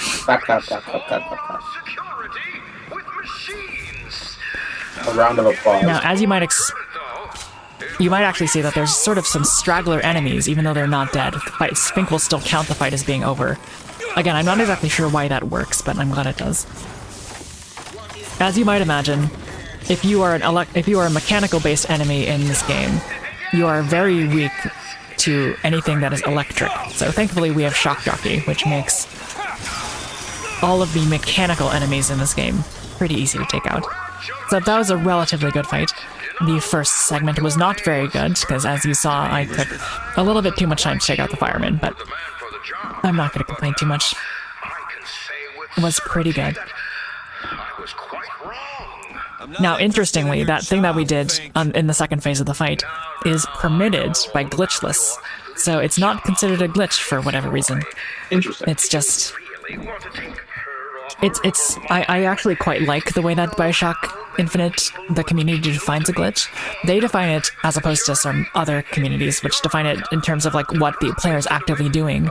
They define it by if you are sort of skipping over a progression gate. So if you're moving past something that the game blocks you from doing normally, then that is considered a glitch. I quite like that approach, although it's sometimes harder to define, but not too big of a deal. That's fair. Yeah, the whole... I've had many a conversation of debates on what is and isn't a glitch. We all have our own... Haven't we all? We all have our There's a own door over here. definitions of it. So That's the way down. No food, really? Okay, fine, whatever. It's 1912. Alright. Here's another not technically a glitch thing. And that is, if you instruct Elizabeth to open a door, and then you sort of run away from that door, you can sort of skip the animation that Elizabeth takes to actually unlock the door. So I'm going to run away. Normally, this cutscene takes the entire length of the conversation, but because we ran away, Elizabeth sort of opened the door immediately. I'm not exactly sure why that happens, but again, I'm glad it does. Ain't no privies down here. oh, this One enemy here, one enemy coming out of here, and we can get a couple more gears. to run his hat. I mean, I would like it to be. I mean, it's gonna happen at some point. Picking skills to work. Might as well happen now. People have done. It's drop cloth, which is ironically the gear that you want to see in a gunless run of this game, but we're not doing gunless, so it's not going to help us out very much. It's fine, we'll get it next time. Interest, can you? Now I know Fitzroy has come calling, but I think you're All right, so our goal was to find Chenlin, and we technically did. No, well, he doesn't look too good.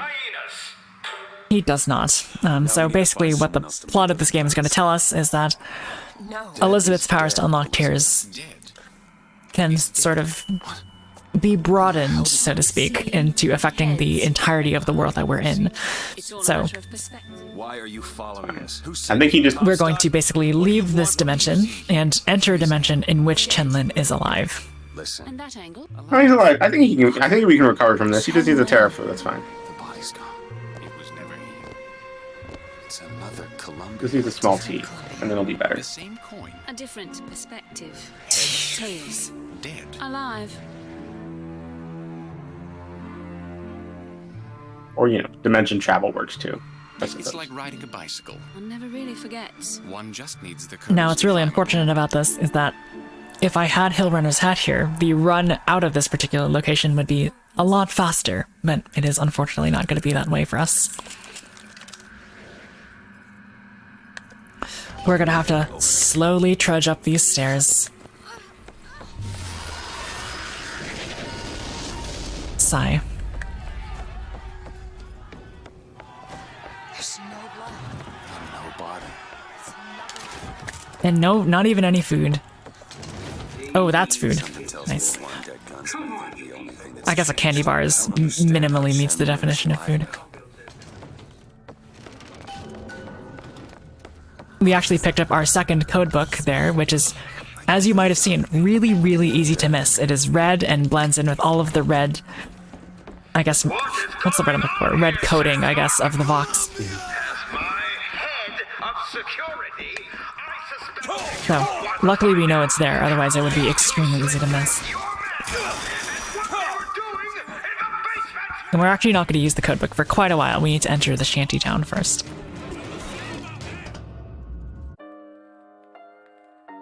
The shanty town? The shanty town. What's in the shanty town? A metaphor for rampant capitalism.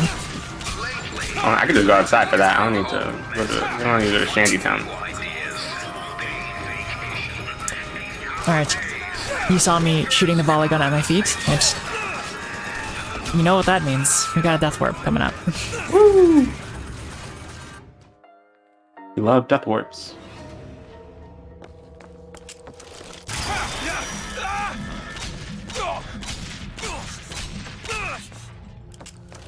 Let's go find that gunsmith. He's Alright, so upstairs. Chenlin is technically alive here, Mr. Lin? but we're going to see that it's actually not as simple as that. Because he died in another dimension, Wrong with him? his mental faculties are sort of Excuse me, stuck ma'am. I'm looking for in the Mrs. old Lin. dimension where he was dead, No, I but mean he's a little alive in this Chinese lady. dimension. She There's a was couple weird This things happening is here. Mrs. Lin. They took Chen's tools.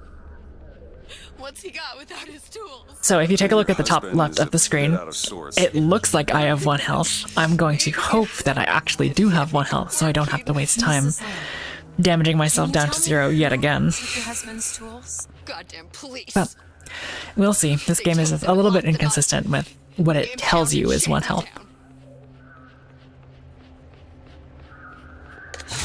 Alright, perfect. Would having his tools back?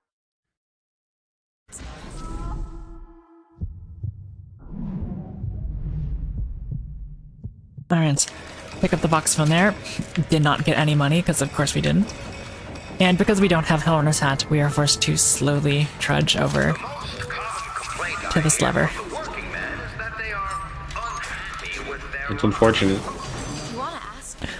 I will say that that's a very convenient death warp, because not only does it let us leave the gunsmith area, but it also spawns us right next to a voxophone, so we get to kick 2 balls with 1 foot, as it were.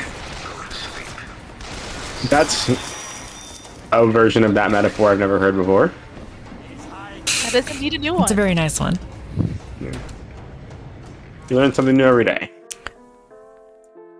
Truly. Alright, so currently, as a result of not having Hellrunner's hat, and also just my general incompetence, we are about 2 minutes behind PB. Fine. Just gold by 2 minutes from here on out. You must And then that's how we get. That's how we're gonna.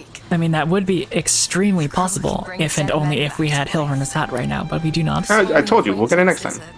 You know?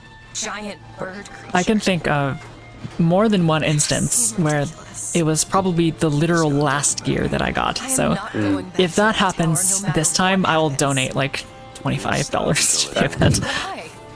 We can we get $10 for Hellrunner's hat? I don't know. I have a feeling if we get some more donations in, it might spawn earlier. I don't know. I'm just saying. It's possible. I think that's how it works. Definitely. Yeah. I mean, it doesn't hurt to try. Exactly. Not before she pays Another us. health infusion. We're here for guns and then the And airship. we have a thanks collision. And we jump down and we're going to be collecting another Vox phone from like a hidden basement.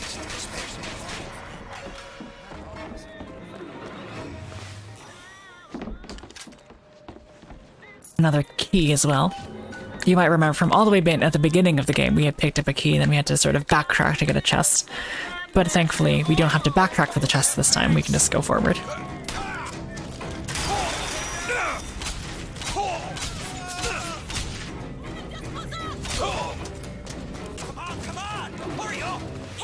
And like I said, we are damaging ourselves down again, so yet another death warp coming up pretty soon. You know what that means?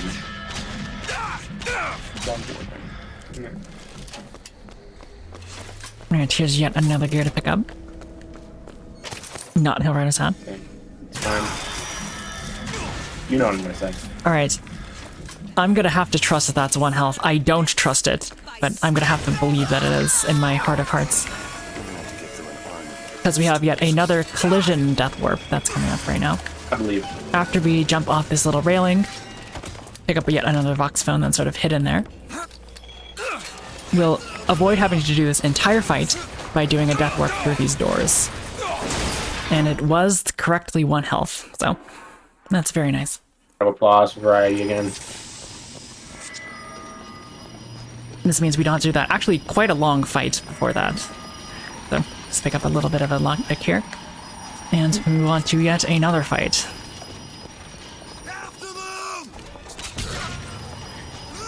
I will take the ammo that Elizabeth wants to send me. Very nice.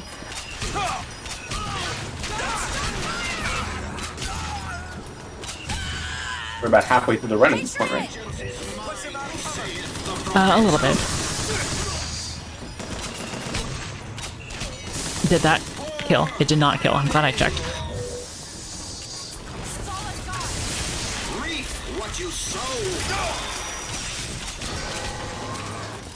Alright. So we're gonna open this door, but while Elizabeth is attempting to open that door, we're gonna go collect a couple other collectibles that exist on this floor. basically whenever Elizabeth is doing something, we're going to be doing something else to try to make use of the time the best we can. Perfect. We got a little bit of food, which is nice. All right, Hellrunner's hat? Nope. Fine, we'll get it next time.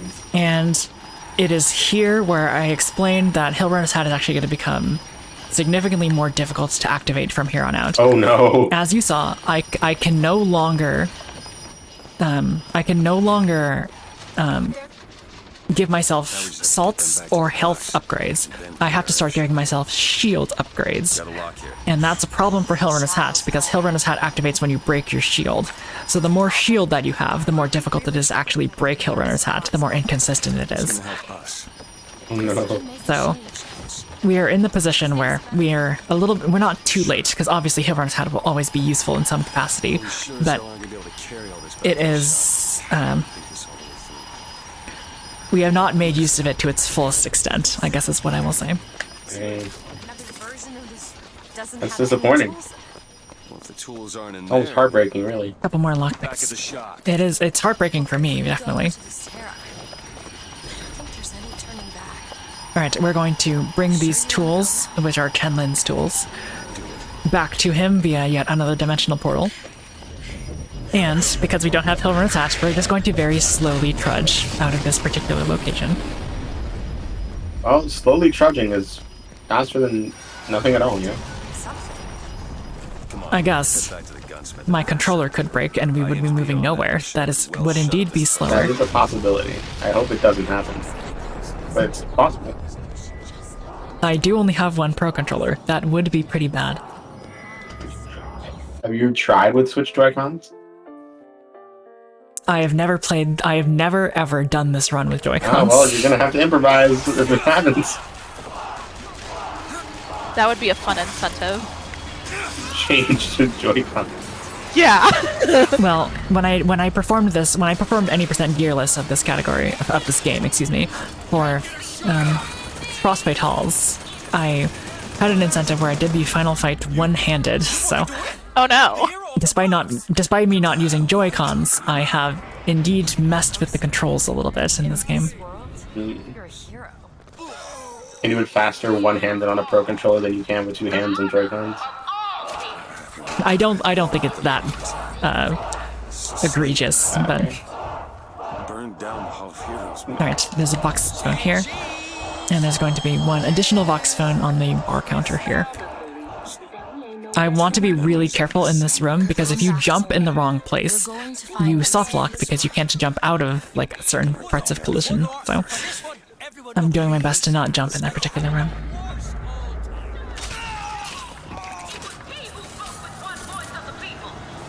Alright, that is the end of Shantytown. There was not a single sea shanty sang throughout that entire town. There wasn't. But, that's false advertising. like I said, there were many when it comes down to capitalist allegories. Between Comstock and Fitzroy. Dang, I wanted some sea shanties. That was disappointing. Well, I mean, they started singing one at the end there. Oh, yeah, yeah. Alright.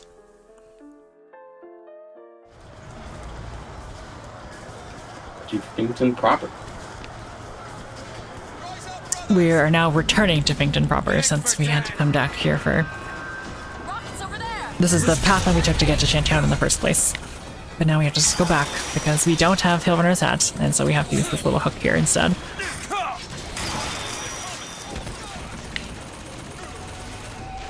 And it is now that if you remember that door that we unlocked the very first time we entered Finkton, that one that we did after we performed the death warp through the collision of the elevator, it is now that we're going to actually activate that and sort of make use of it. As you can see, there is quite an intense fight happening here. And like I said before, if we did not unlock this door beforehand, what would have happened is the game would have been unable to let us into this room because we would have to have completed the fight first.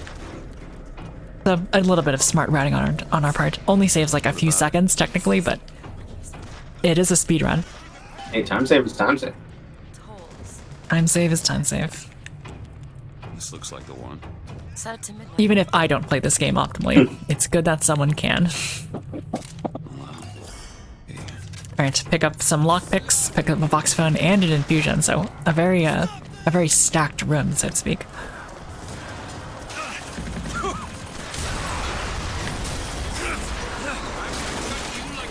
Alright, it's here that we see that our interdimensional meddling has killed Chenlin and his wife, unfortunately. So even though the Vox has their weapons from Chenlin, And get our airship. This isn't our responsibility, none of it. You just opened a door to this world. Elizabeth starts to have a bit of an existential crisis. I would in this situation, honestly. You blame her? I told you, I always thought that my little trick was a form of wish fulfillment. I got my wish. Alright. Like I said, electrical enemies are very weak to electricity, so we're going to be making use of that a lot throughout the rest of the run. Basically, all these turrets, of which we'll see many, both flying and land-based turrets, will be taken out by one attack of Shock Jockey and one hit of our volley gun. Pretty easy combination. There will be some extra reinforcements coming out of here, so we want to make sure we place some fireball traps in front of the doors, so they don't get the chance to do that.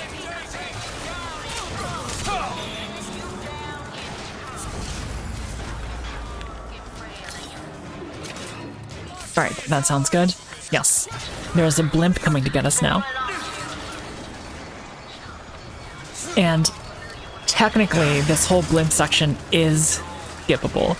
It's just really, really hard to do on Switch. Basically, you want to land on top of that gate over there and sort of mosey on over it. But it's really, really, really hard to aim on Switch, so instead of wasting time attempting to do that, we're just going to do it the casual way.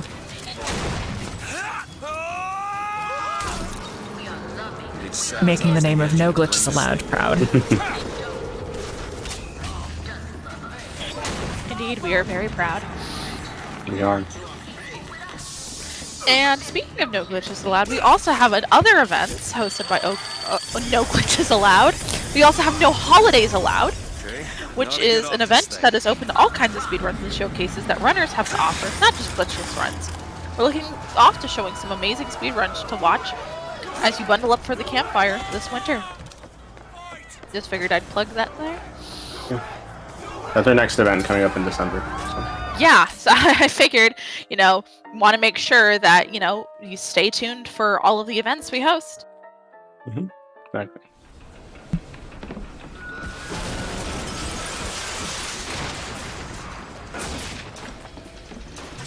Alright.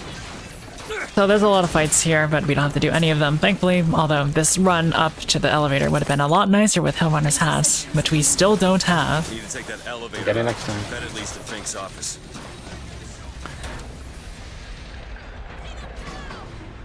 And it is time for yet another rather lengthy cutscene where Elizabeth reflects on life, shall we say. Any more I love how glitchless and or glitched announcements to make? Yes, thank you so much. Yeah, poor Elizabeth there. Let me see. I actually wanted to plug a couple of personal favorites here. Mainly being the Fez Sonic Sprite replacement target. We have $39 towards that $150 goal. That run is later tomorrow, and I really, really want to see that one met during our what I can only refer to as our pseudo Sonic block the second half of tomorrow, where we'll have both Sonic Rush Adventure and Sonic Adventure. SRA or Sonic Rush Adventure being a personal favorite of mine and definitely a hidden gem in the franchise. And Sonic Adventure just being a very, very fascinating speed game. So definitely tune in for all of those runs tomorrow, as well as the rest of the event throughout the weekend. And like I said, let's try to get that Fez sprite replacement target met. And just so there's no confusion, that Sonic Adventure run is the original Sonic Adventure, not Sonic Adventure DX. So you're gonna see. Oh, so it's going to be, yes. So for those who are unaware, this is actually something I am privy to as a Sonic speedrunner myself. The non-DX version on the Dreamcast is debatably by the fans superior to the DX version, and so that will definitely be interesting for people who are not necessarily as into the franchise, getting to see the original Dreamcast version of that game, which is not as broken, but it also means we get to see some more interesting strats we don't see in DX runs. This won't take long at all. It's gonna be a lot of fun. For sure.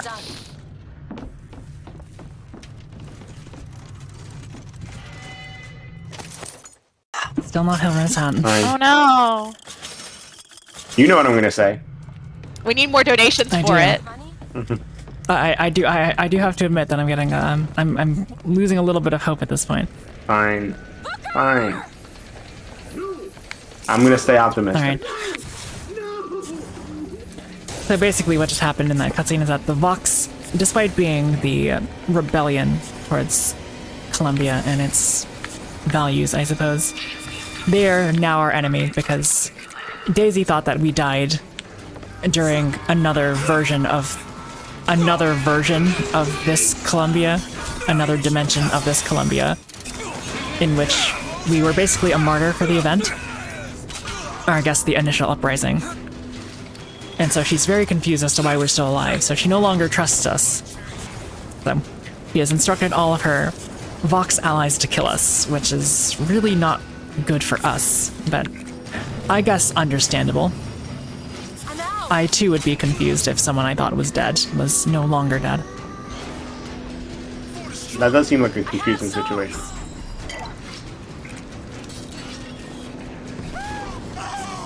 I was about to say I'm empathetic to it, but like, I don't think that's like something that can happen in real life, but you know what I mean. Yeah. I mean, under very specific circumstances, maybe. But no, probably not. Alright, so this friendly fellow here is a handyman. Basically this game's version of Big Daddies from the original BioShock. Except a lot more active and a lot more physically oriented, I suppose. That was a really good fight, wow. And, yeah, this is basically the only reason we pick up Murder of Crows. All of the major mini-boss enemies in this game have like one or two weaknesses to different vigors.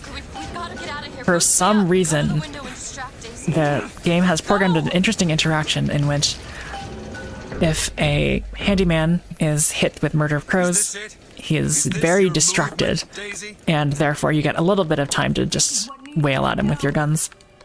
So I started blasting. Yep. Down and they just grow back. If you want to get rid of a weed.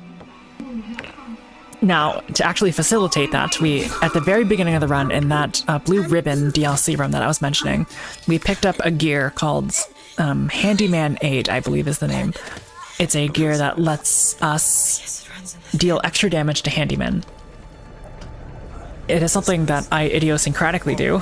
I think, on average, it is faster to equip Fleet Feet, which is the other DLC gear that is available in that particular room, instead of Handyman Aid, but I really don't like finding Handyman, so I equip Handyman Aid instead of Fleet Feet. We will be seeing Fleet Feet at the end of the run, but in a completely different circumstance. What are you doing in there?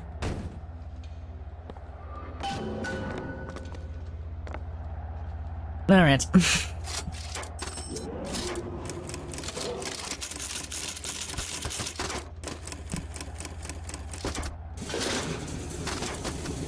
Off we go to the next section of the game. Here we go. Elizabeth. When Elizabeth has now achieved This is all peak female writing in the sense that she has cut her hair and therefore is matured as a person. we need to know that something's changed How do you wash throughout away the run. things that you've done? You know? What was that? We need to know that something's changed throughout the run. Just like we need to see that there's character progression, and clearly there's no other way to do that other than cutting someone's hair. New York or Paris? Hopefully that's not just me hearing Ozmourn cut out. Shit. Come on, we gotta find a way to make this thing go faster. Either way, though, There's gotta be some sort of throttle or acceleration. even though she's matured, our mission is not done yet, as the Songbird's back in this dimension, so... Am I heard now? Question mark. We will indeed be forced to continue our play. Yes, you are. Alright, cool. I just made like a dumb joke about how like there's only one way. Miraculously, we did happen to save about 40 seconds over my PB time, which is concerning. Concerning? Because we're still very behind. Oh, I guess that just means when I start grinding this category again, I have a lot of time to save. I mean, it's also concerning because I don't have Hillrunner's hat right now, so how did I save time? No, it's not. It is. Isn't. Isn't. Stop it! Stop it! You don't know what you're doing! Ha! There it is. You've done it now. He's coming back. He's coming back. The notes were correct. The instrument was not. One needs both to get his attention. But if you know how to sing to him, He will take you where The you tests are going to give us a little bit of a hint on how to where we are activate the needed. bird to our advantage, but because they love their games, they're not going to give it to us straight, Something to keep the bird which off our seems back. rather unhelpful Perhaps you should considering the ask the master situation, but himself. So where is what it? are you going to do? Of course. Well, at least they left the piano.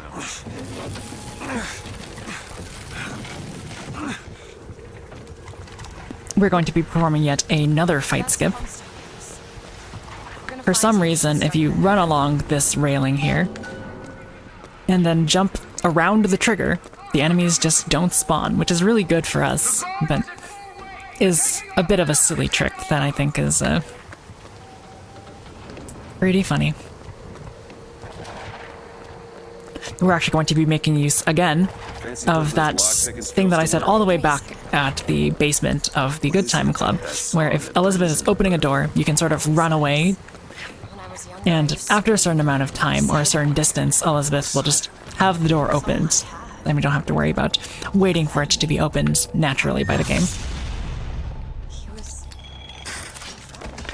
While Elizabeth is unlocking that door, we're going to cut a couple more collectibles, and there's Hillrunner's hat. Look at that. Finally! Beautiful. Also, So now you can see how fast I'm moving. Wow. If only we had this the entire run. that would have been great, wouldn't it? Yeah. In fact, I'm going to show you what happens if you pick up food and Hillrunner's hat at the same time. Hopefully here. Yeah, look at this. We be zooming. My God. Yeah, so that's what I wanted for the entirety of this run, and we did not get it until now. How many gears did it take? That took 23 Well, gears. that's practically first try. It's fine. if you just round down. First guy. Dream. Yeah, that's pretty bad. In New York I ever saw. Was burning. I have no qualifications to that. That's just pretty bad.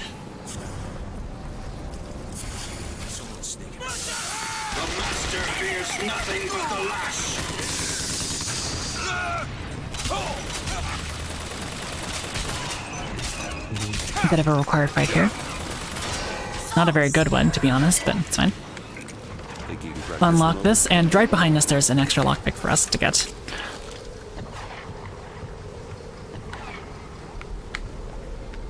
Do you want to unlock it? Thank you.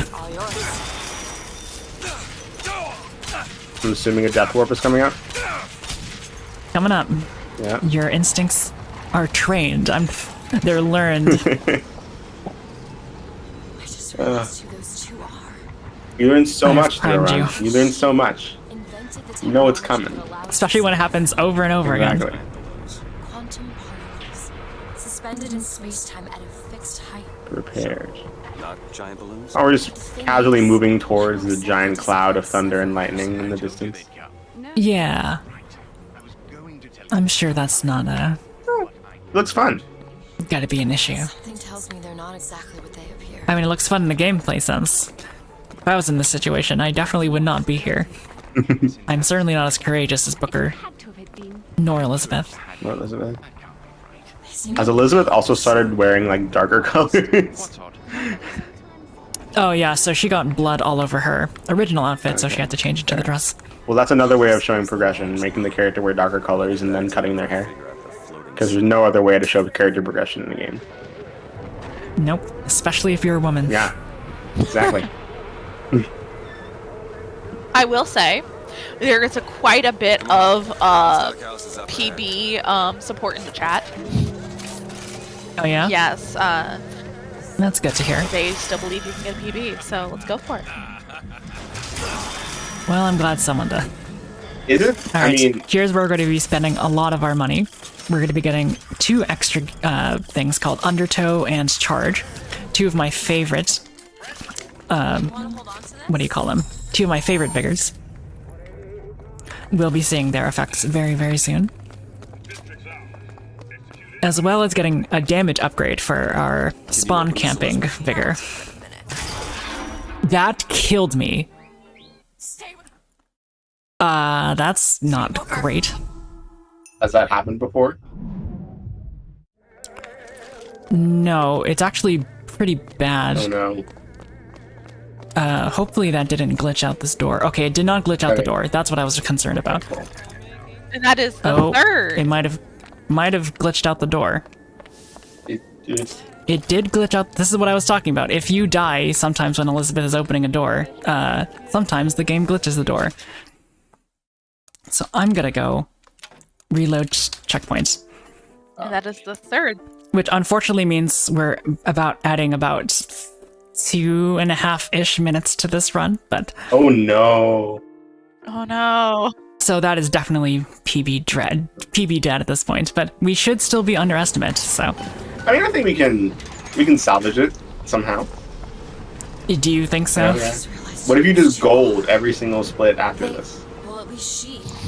There have to be some pretty dang fine goals. I mean, yeah. Yeah, it's possible. Anything's possible, you know? Space-time at a fixed height.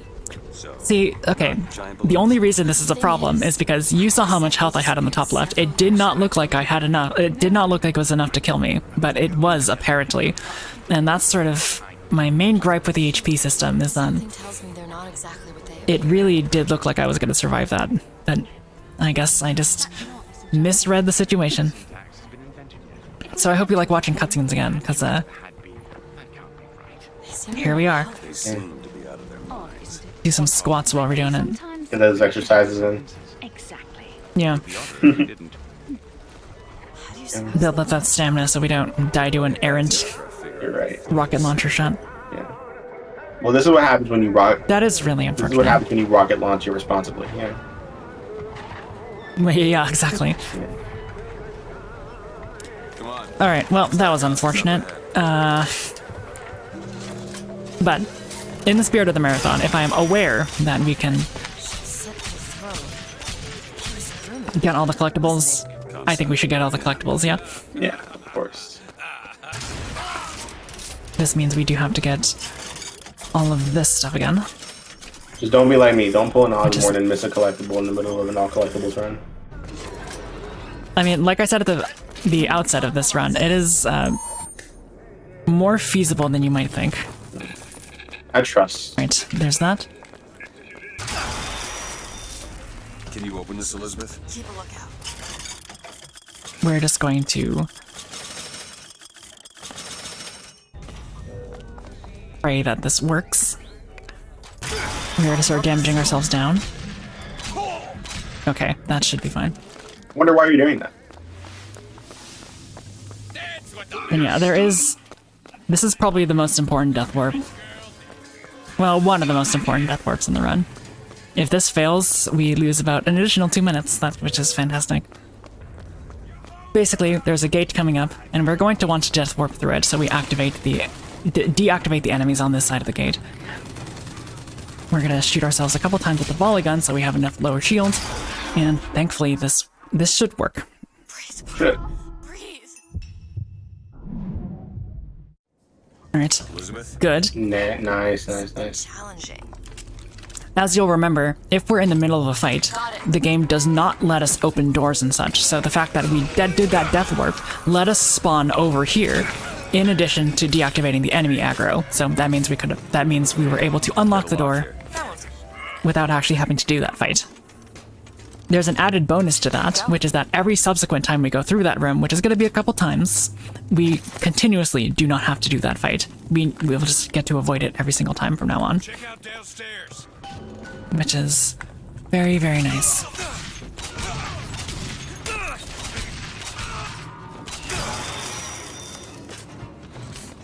You know, we've been without Hillrunner's hat for so long that I keep forgetting that I have it. I should be using it more often. Yeah. Now you have the option to go speed, you gotta use it all the time, you know? Yep. Like we're gonna do now. We need to race all the way back to that door that we opened.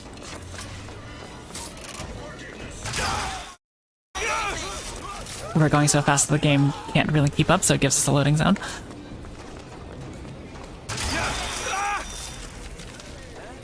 And yes, now you can really see the power of Hillrunner's hat and why I was so sad that we didn't get it for so long. Yeah, there's so many falls. I can only imagine the time save if you were to get it first try. Yeah, a lot. But lightly, a lot. There's a bit of a secret button under this little thing here, which gives us access to a Vigor, an Infusion, a couple lockpicks, and a Vox phone. Much like Murder of Crows from earlier, we're not going to pick up this Infusion right now because it will give us a pretty lengthy cutscene. Instead, we're just going to sort of pick it up at a later time in the run. So we can have it because it's necessary, it is a collectible, but we don't actually have to worry about losing a lot of time for the cutscene.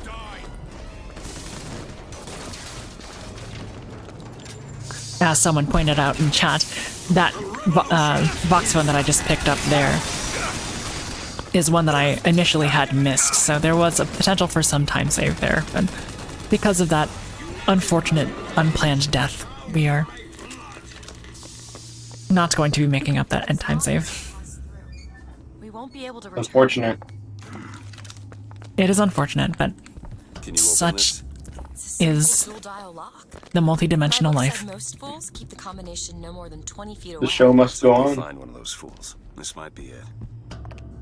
Why are you so keen on lock picking and code breaking? If you put a person in a cage, they develop an interest in such things. Alright, another lengthy cutscene where we're basically trying to open a door with a code that may or may not be around this room. It is 0451. But not before Songbird arrives once again to try to find us. Quote-unquote, protect Elizabeth. How about this bird died? Something. You may or may not get your wish. Oh. Can't wait to see it. Again.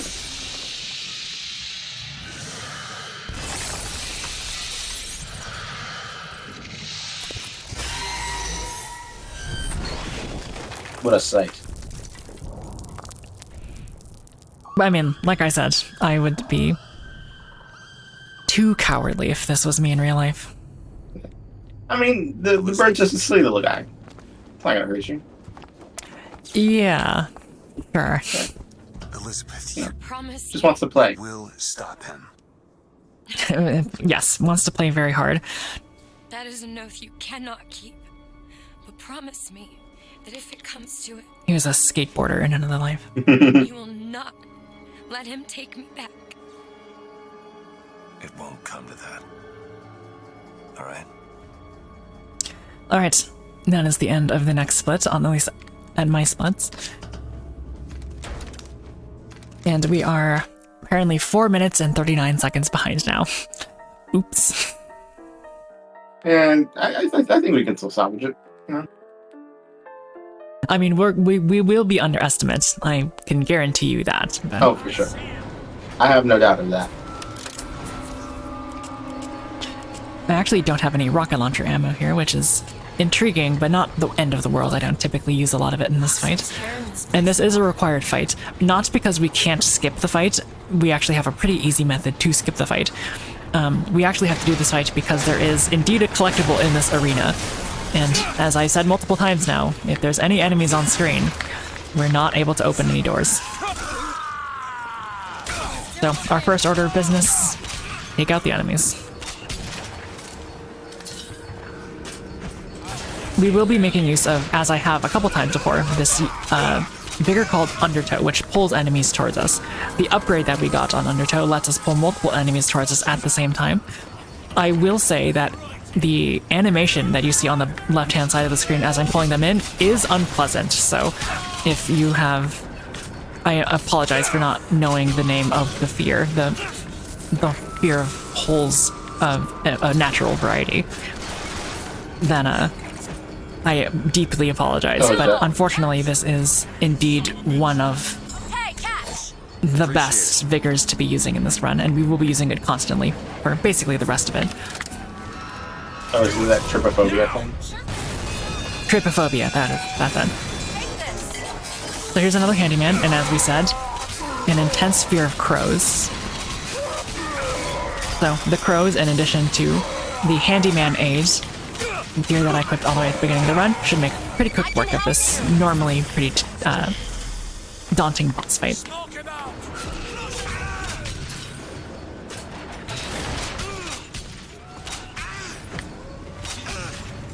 I think that should be it. Yep, sounds like it. And it's this door that we need to open. Open this, Elizabeth? Looks simple enough.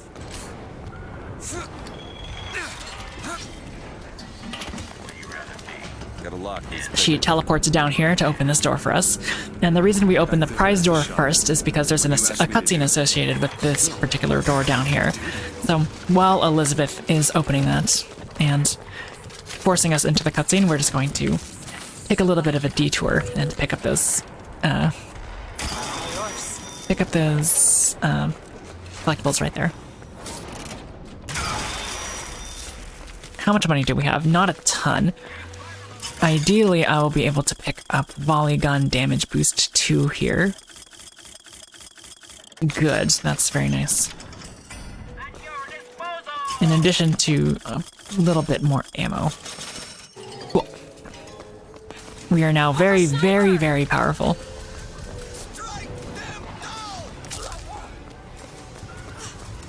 Which, you know, we typically don't have these upgrades for an any percent run of the game, but since we're on all collectibles, we might as well make use of everything that we have, yep. Yeah, we should.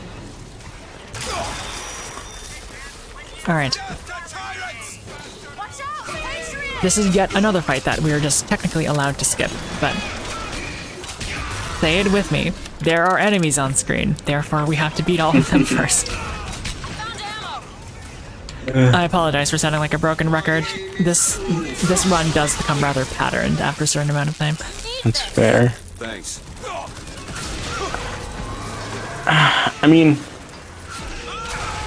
in a game where people just carry food around, I'm not surprised that there's the realistic logic of, oh, there's people in the same room as you, therefore you can't leave.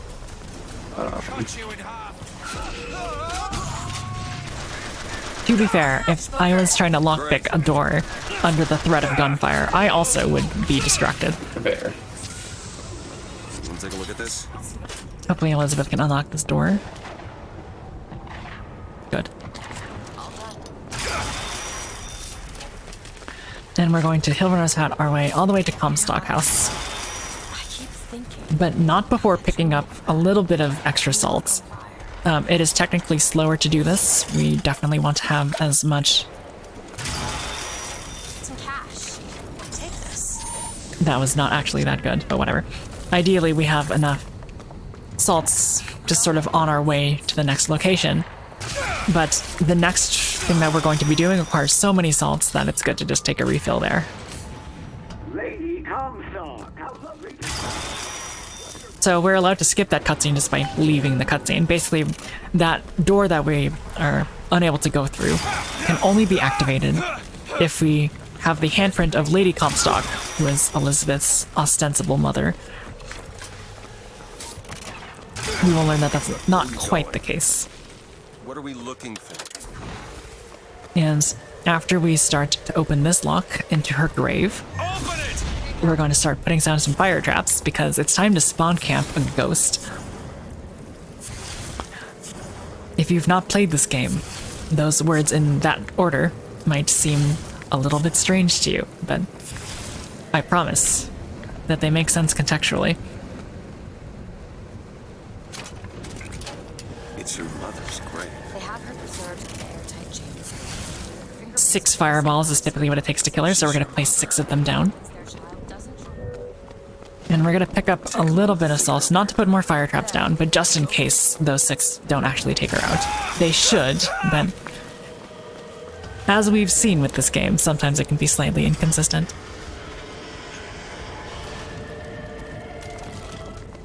Elizabeth. It's her. How are you, Mother? All locked up in there, huh? Looks like you and I have some common ground. Let me do it. No. Let me do it. I love the fidgeting around as we're waiting for this cutscene to end. Well, you had to wait for the cutscene to start, actually. Oh, sorry. How foolish of me. And now we get to watch the cutscene. You see, child. I totally understand why this particular category is off-putting to a lot of people, because boy is it long, and boy is it padded by a lot of things that are not gameplay. Yeah. I mean, it's worse on... I imagine it'd be worse on console, because I'm pretty sure if someone put in the effort, they could probably mod out the cutscenes in some way, shape, or form for PC. Probably. But, you know, console doesn't have that luxury, unfortunately. Well, there's the ghost to which I was referring earlier. And we will be fighting her 3 times. If you've played this game casually, some unfortunate and negative memories might be coming back up to you, because this part of the game is a little bit tedious, but with our speedrunning knowledge... Yeah, the first phase of the fight is already over. What is she? Unfortunately, this is probably one of my least favorite gears to find, or to get, because it's basically a Zelda puzzle. If we light these torches on fire, the gate opens. And we got very lucky that time, but these torches have the worst hitbox in this entire game.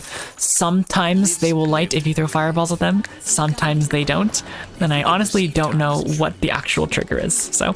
I am very happy that I did not run out of salts and have to like go get more and then come back to do them again, because when I was first running this game, I was doing that quite a bit, and it was very embarrassing, but first try with an exclamation point, as they say. First try. I imagine the hitboxes might just be annoyingly precise. Unnecessarily so.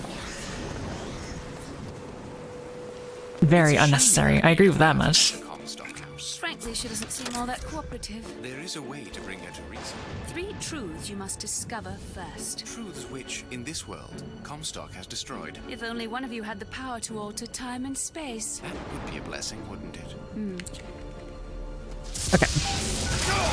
Well, they're sarcastic. We'll be picking up a Vox phone in this little house here, which was...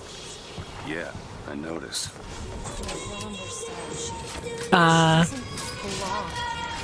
shall we say intended for a certain audience. You can gloss over that. No worries. And we have a bit of an required fight here, where we're just gonna undertow everyone towards us, take them out, and that's basically the fight. It's locked. Child's play. So we're gonna hope that Elizabeth actually ends up picking that door, because we're gonna have to be going back to that door because there's a couple collectibles in there, which it looks like she did, which is very nice. There are a lot of collectibles in this little chair room here. We're gonna pick up the one that's in the kitchen. And there's 2 in the bedroom upstairs. This pretty well-lit infusion. And this very not well-lit Vox phone in the corner. Like, I would imagine that it's on a casual playthrough, it's very easy to miss that one. And we actually have to come back into this room because it spawns yet another Vox phone after the end. And it is here where you're beginning to see why getting Hilbrenner's hat when you have so many shield upgrades is really bad. I shot myself with the rocket launcher, yes.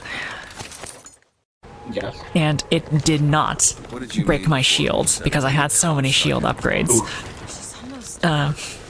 There is a remedy. We can purchase rocket launcher damage upgrade 2.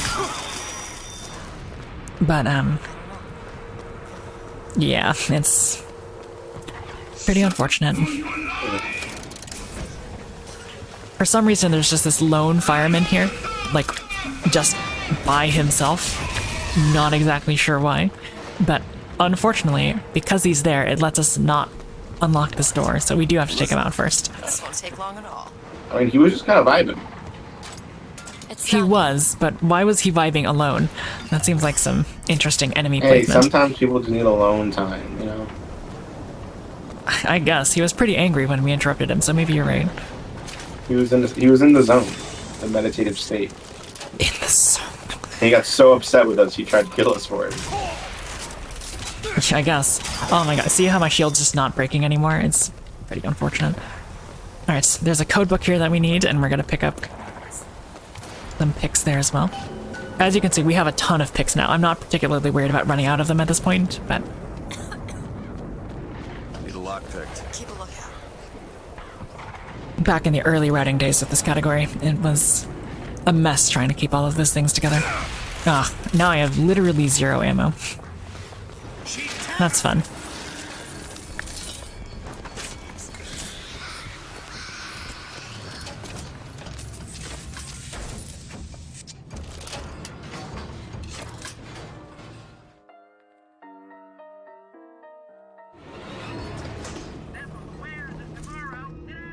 Alright, with our supreme lack of ammo, I'm a little bit concerned, but... Let's see, we can use charge, and this is my favorite vigor in the game. As you see, if you are close enough to a bunch of enemies, charge will just let you sort of... Well, I guess charge towards them, for lack of a better term, and it's really, really fun to use. And it's really the reason that I'm very sad that this game doesn't have a New Game Plus mode of any sort, because if you could start this game with charge, it would be so much fun, but they did not incorporate it, unfortunately. We have yet another fight against a crow here, and actually, now that I think about it, it might be the final crow of the run that we fight there. Sabotage. All their patents. All of them. Alright. Got this hidden Vox phone back there. Luckily, there's nothing in this chest here, this safe. And just like the first tear that we opened, there is going to be a second Vox phone that we pick up here after the cutscene is over. And I'm actually rather worried because we have another fight against Lady Comstock here, but I have 0 ammo. So I'm gonna have to rely on fireballs to win, which is not consistent, shall we say. I mean, you gotta do what you gotta do.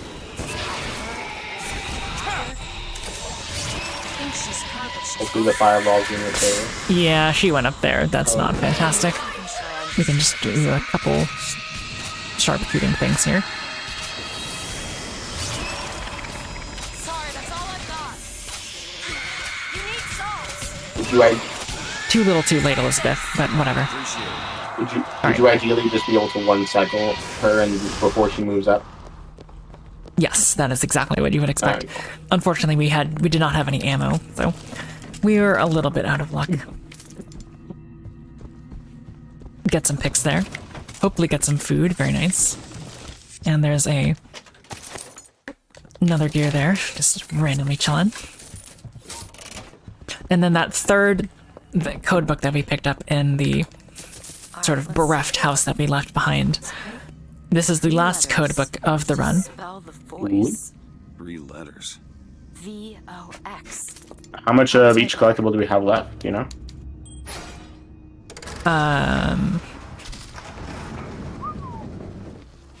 If I wanted to do some math, I could. No worries. You don't need to. But I regret to inform you that I don't want to do math. You're good.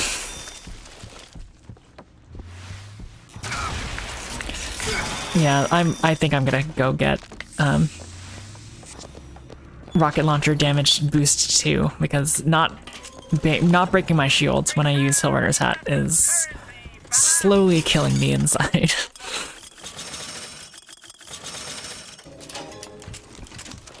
You hold on to this. Sure, Elizabeth.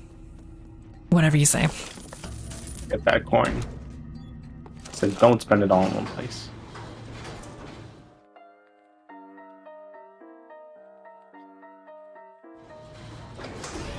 Alright, so there is a fight in this next location here. But it's a location we've already been in, and if you remember, I said that we had to do that fight first, because we need to get the collectible that was here. Because we got that collectible already, we can just sort of ignore that fight. That's sort of a new routing thing that I incorporated pretty recently. Alright, do we have enough money to get rocket launcher damage too? Please tell me we do. We do, thank Let's go. everything. Alright, you are now going to become witness to my favorite movement in this game. Down here, skyline strike this particular sniper. Jump across this using charge, and then use undertow to grab the remaining 2 snipers and take them out. Very impressive looking. Take a look at this lock. One thing that I don't like about this door that I learned the hard way is basically exactly what happened with the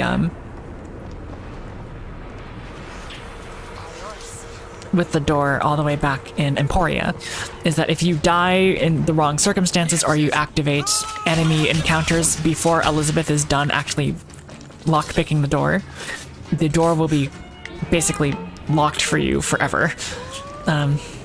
Unfortunately, if I were to reset the cutscene, if I were to reset the last checkpoint, it would be right at the end of the bank, which was where the second Lady Comstock fight was.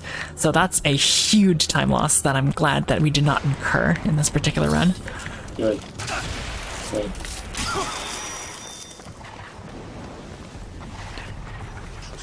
Alright, we're gonna open this final lock to get the third and final tear, but left by Lady Comstock. Done.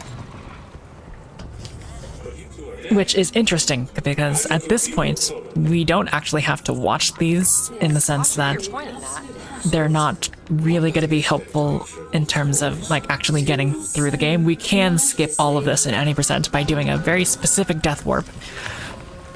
However, because we need to get all collectibles, we do actually need to get all 3 of those tears.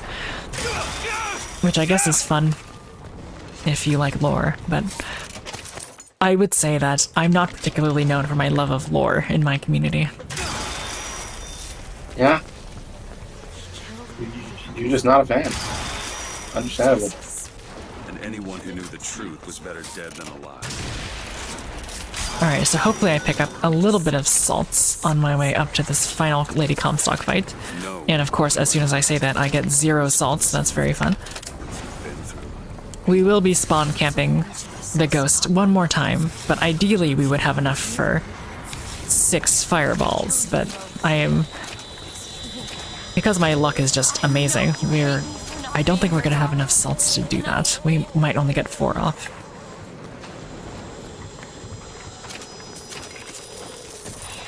Wanna hold on to it? Yeah. That was pretty unlucky. But ultimately not the end of the world. So while Elizabeth is having a heart-to-heart with her ghostly mother, I'm just gonna go on a little bit of a shopping spree over here.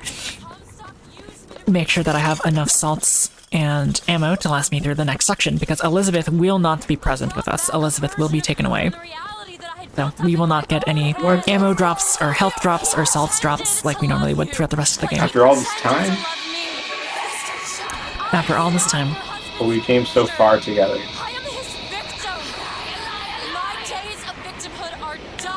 And now we're just gonna be separated. It's not the same. Because there's one far worse than you or I. The prophet killed me. Might as well do some looting while I'm here. Not much to see. Just, just taking stuff off the bodies of the dead, as one does. Maybe this is you.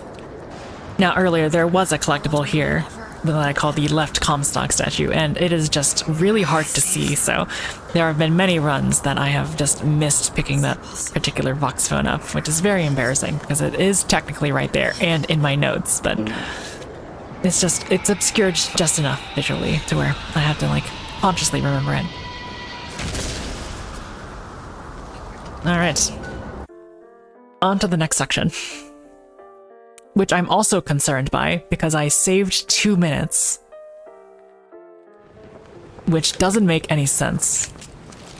How did I save 2 minutes? You just saved 2 minutes? That's actually...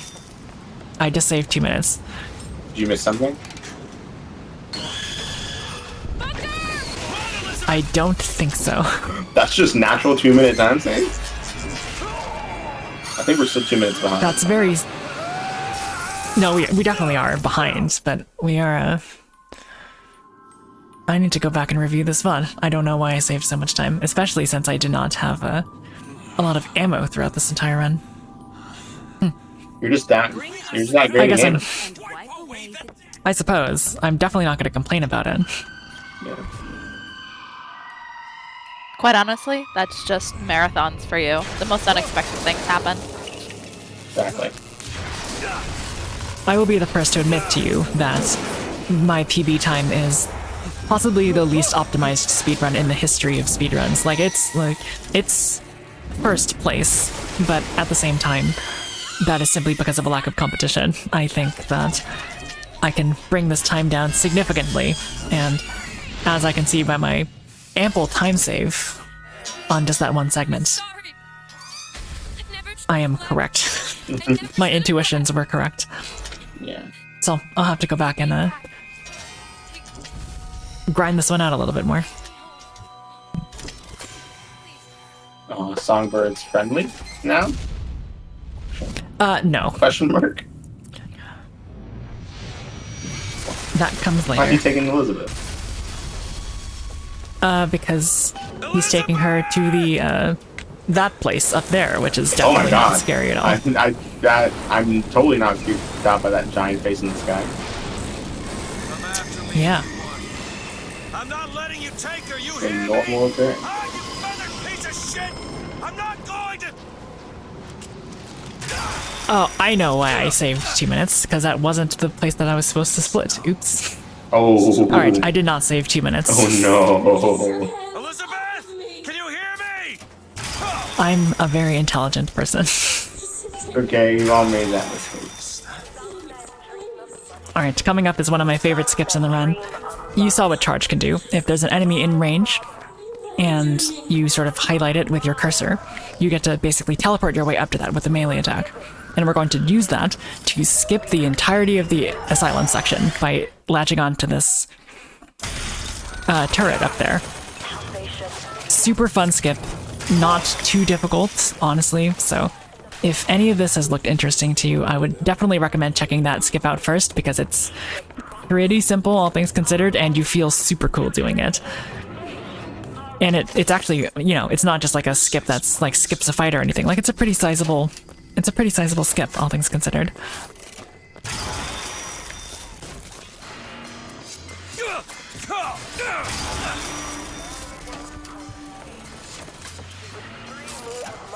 Make sure we pick up this gear there. Thanks for not destroying my shield. Pick up this Vox phone.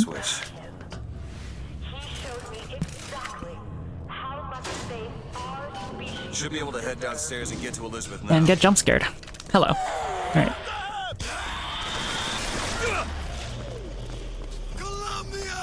There's yet another Vox phone to pick up there. And we can't actually make our way into the elevator yet. By doing that skip, we actually skipped one more Vox phone that we need to pick up in this cremation room here. But before we go down, we need to make sure that we actually get that first. Otherwise, you will be locked out of it forever, and your run is soft locked, which is not good. Yeah, I don't think that would be great either. Or so I hear. Now, here's where I mentioned for everyone who does know this game that I am aware that there is a bit of a death warp that you can do here. If you do a death warp after this tear appears, you can spawn on the ground immediately without actually having to watch the elevator come all the way down. The reason I'm not doing that is basically just marathon safety. If you do the death warp at the wrong time, that is also a soft lock for your file. It will simply not let you activate this cutscene. So you are stuck and have to go all the way back to the beginning of the asylum. So for the sake of marathon safety, I thought I would be kind to myself. And how much time would that lose? The lunatics are running the asylum. That would lose probably an additional 3 minutes. Dang, yeah, that's not worth it. Even that late into the run. Watch. Well, I mean, for a PB attempt, it absolutely is, but for a marathon setting where I'm supposed to be, you know, being fast, generally speaking, I don't think it's the best idea of all time. Elizabeth, I don't understand. I heard you screaming. I was coming to get you.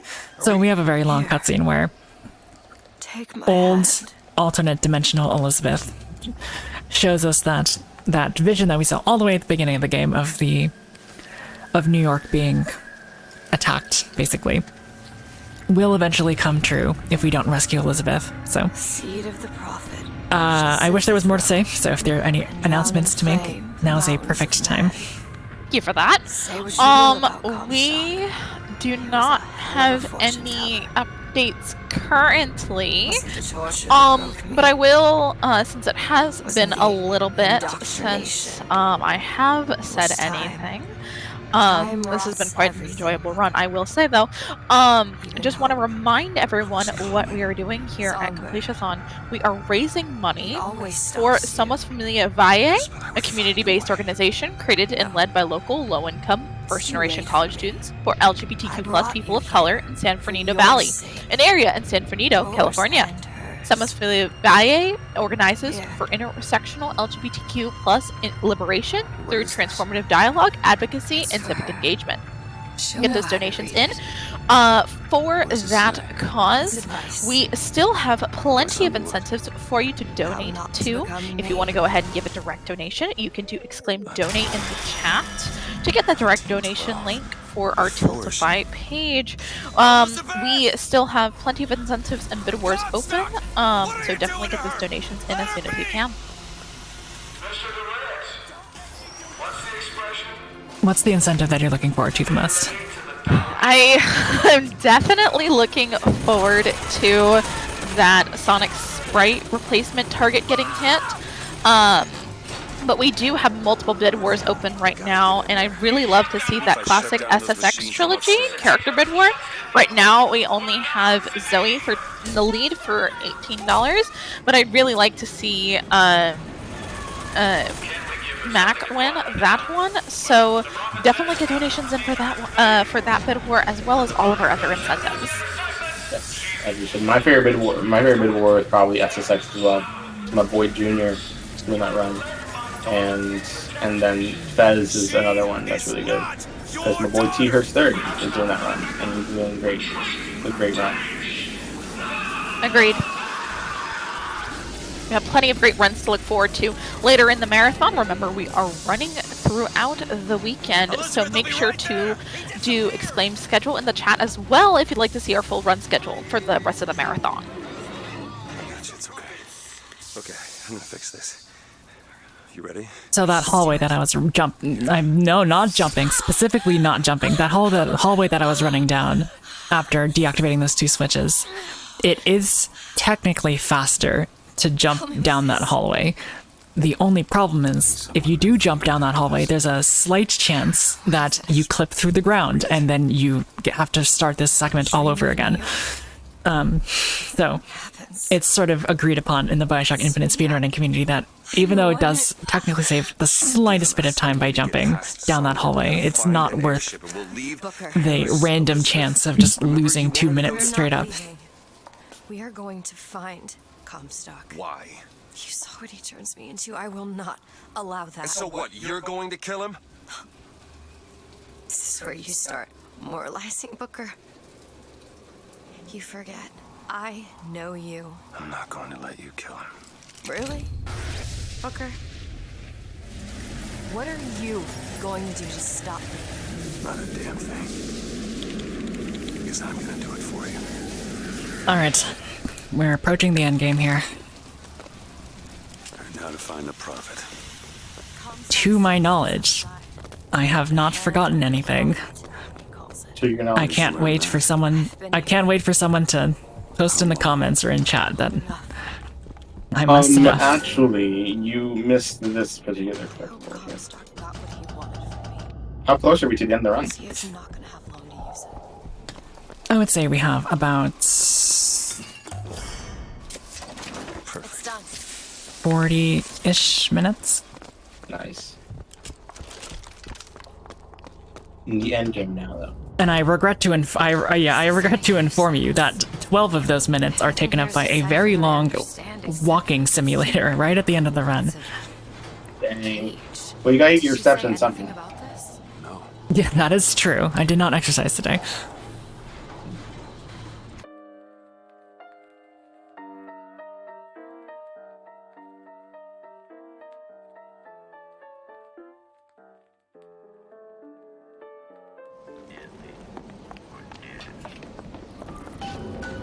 Help me out with this lock. Seems easy enough. So, ideally, we would have found some... Oh, RPG ammo. That's actually perfect. Because, unlike the other doors, if we take enough damage and damage ourselves down to 0 here,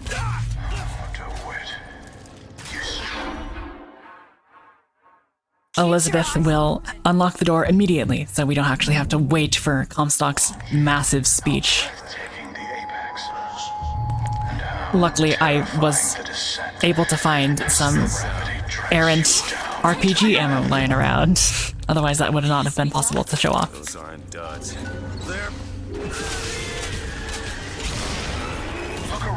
This fight is very interesting, because there's some very cool movement that we just saw from Charge, but also because of how this fight works in terms of spawning. Pretty new information, at least to me, is that you need to take out... There's this idea in BioShock Infinite that you need to take out quote-unquote big enemies first. And what that means is anything that's not a grunt enemy, like I'm taking out right now. So, Iron Patriots, Firemen, Crows, any of those sorts of enemies are considered sort of big enemies. And if there are big enemies and small enemies in the same fight, what often happens is that either small enemies will keep spawning, or small enemies will not spawn for like a while.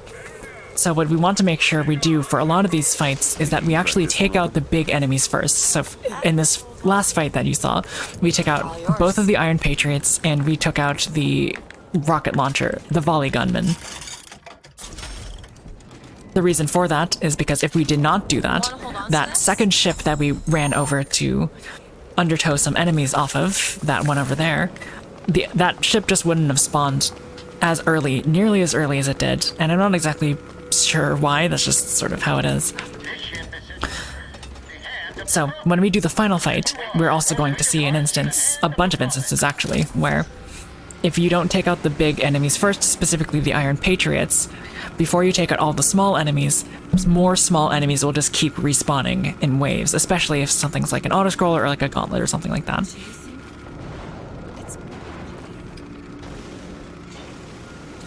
Now, in that room that we were ransacking all the way back there, we picked up, yes, the Vox phone, but we also picked up Return to Sender, which is right there. We will never use Return to Sender, but it is our final vigor that we have to pick up in the run, so. What does it do?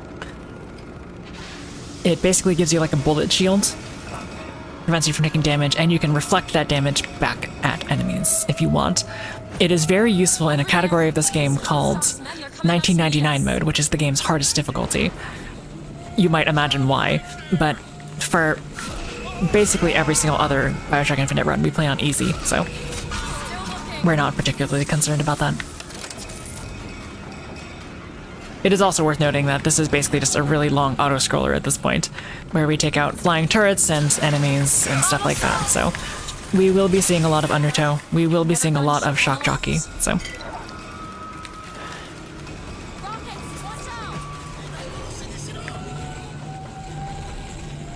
not too much to say other than the fact that flinging enemies off the edge of the map does kill them instantly, which is something we're actually going to be using in the final fight. In the final fight, there are some rocket launcher enemies, as you can see over there, that just have a lot of health, and they take a lot of your ammo, and they take a lot of time, so my personal strategy is to grab them and then just fling them off the edge, so we don't have to worry about wasting our ammo, we don't have to worry about health, it's just one and done. I mean, yeah, just yeet.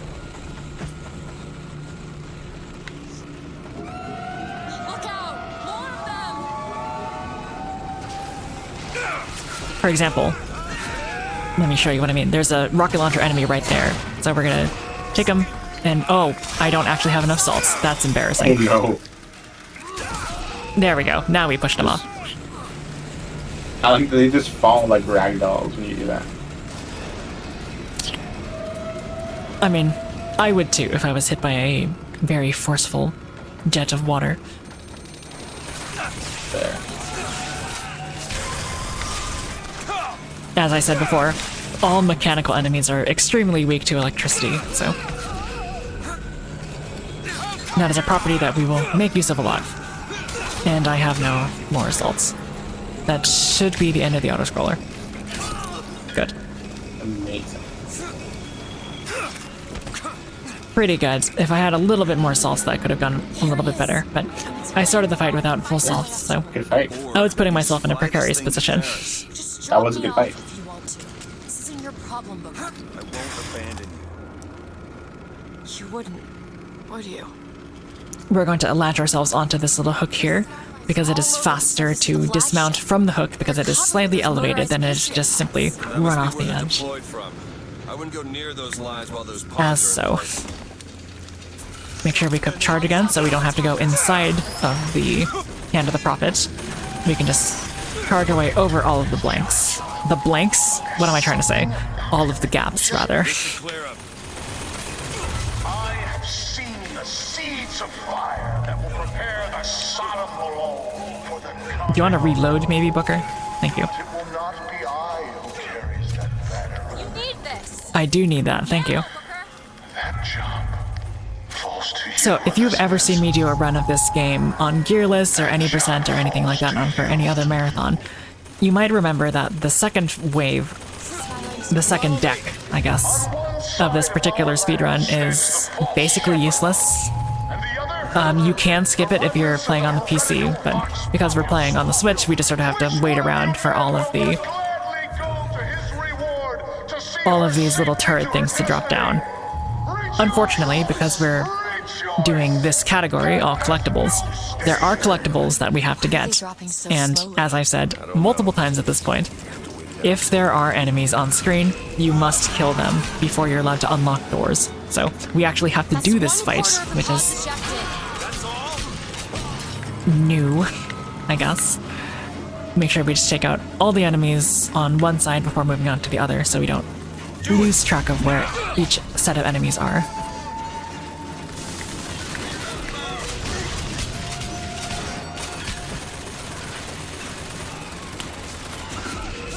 That was pretty poor decision making on my part. Oh, he did die, never mind.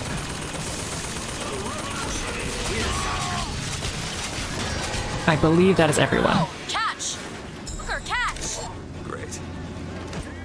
It is not, because I still hear music. Where are you, final enemy?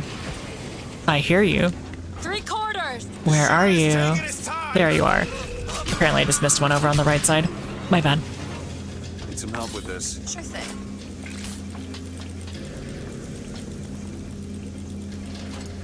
Obviously, ideally, that would have been done a little bit faster, but not a huge deal. Pick up that box phone. And then coming up is the final gear of the run. Also, I think I made a mistake in saying that there were 40 gears in this game. There are only 35. That is my bad. Only 35. Yes. I was under the impression that there was 40, yeah. Because I did write And down. that is entirely my I fault. did write down some notes. Just And I did write down 40 because that's what I remember the number being.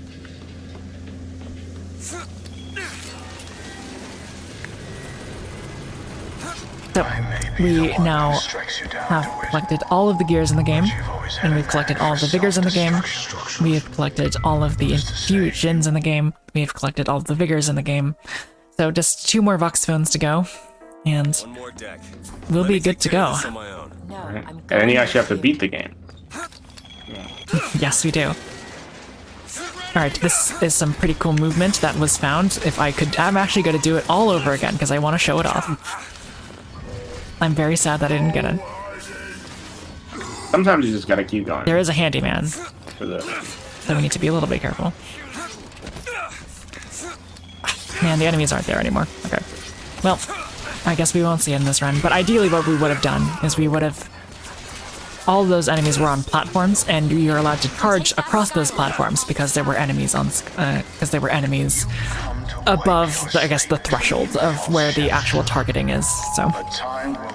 That would have been the ideal way to do that, but I did it a bit too slow, unfortunately. I do respect you for wanting to put swag above speed, though. I mean, at this point, with a dead run, what are you gonna do? Exactly. Might as well show up everything. I will... This is my tower. I will say, I am slightly concerned about our ammo situation, because there's one final death warp that we must perform. And if we don't truly have 1 health here, When I was little, I used to be able not just to open tears, and we attempt to do the final death warp, and we don't actually get it, such that we are left alive with no ammo, that's going to be pretty disadvantageous for the final fight.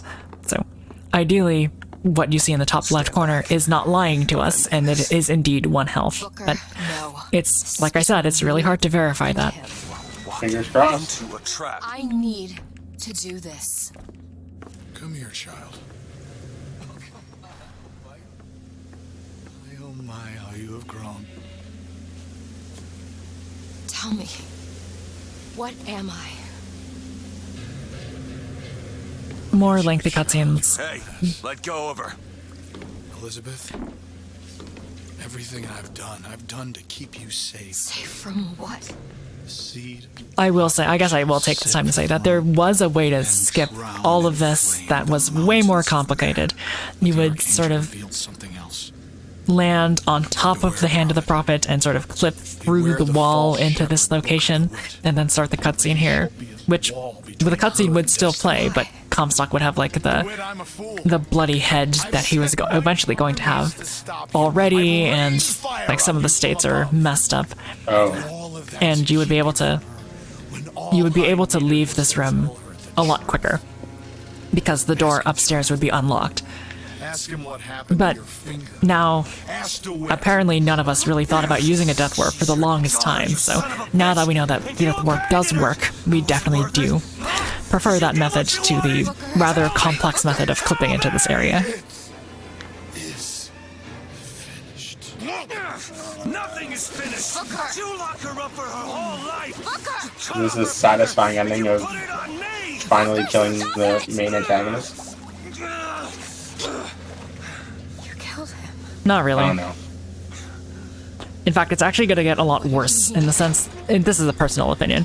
After the first BioShock game, of which, spoiler alert, the final boss is Frank Fontaine in a big, monstrous, atom-filled form.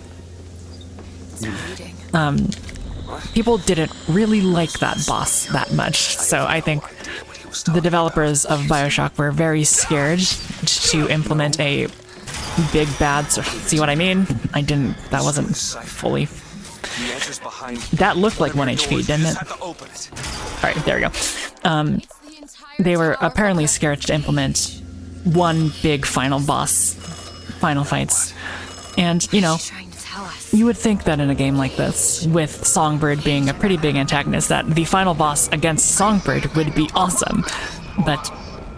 It would be awesome. It would be, but they decided not to do it, and they decided to make it based a gauntlet against a bunch of normal enemies, which is fine, I guess. But we do get to use Songbirds to our advantage this time. We do actually figure out how to properly control Songbird. That I would have personally had more fun if we were to fight Songbird. Change the Songbird. Well, we've actually caged it. The twist is that the cage represented 4 notes. C-A-G-E. So that's what she's currently playing. Never mind that just giving you the note names of a song is completely useless because it doesn't tell you rhythm and it doesn't tell you contour or anything like that. But whatever. It's a cool reveal. Your music theory is showing. My apologies. No worries. But yeah, as you saw all the way back there, I really thought that I had 1 health after damaging myself down so much, but turns out that it wasn't, and I had to sort of do it twice. Thankfully, I had enough ammo to do that. In my PB run, I did not have enough ammo to do that, so I just had to sort of sit there and wait for Elizabeth to be done talking to me. Alright, so here's where what I said about throwing enemies off the side of the screen comes in handy. Because there are going to be a lot of rocket enemies, and all of those rocket enemies are enemies that we're going to want to not have to deal with our ammo, because we would waste a lot of ammo. So we will simply throw them off the side instead. In addition, we have access to Songbird, so we are able to sort of destroy some ships before they get to release any enemies onto us. At least we are going to do that the first time. For every subsequent airship of that nature, we're going to have to take it out manually, because we're going to have to reserve... Wow, nice shot, Variety. We're going to have to reserve the Songbird damage for taking out 2 giant Zeppelins that we will see throughout this fight. As you can see on the top right-hand side of the screen, the top bar basically refers to the ship's health, that thing right there, how much health the ship has before it dies. And the sort of dial that's underneath it is Songbird, how often we're allowed to call him. When we take out giant Zeppelins, it takes longer for Songbird to recharge before we can do it again. So we were able to take out that 1 ship with Songbird in time so that we could take out this giant Zeppelin, but for the rest of this segment, we will have to just take them out with Songbird instead of any of the other ships that we see.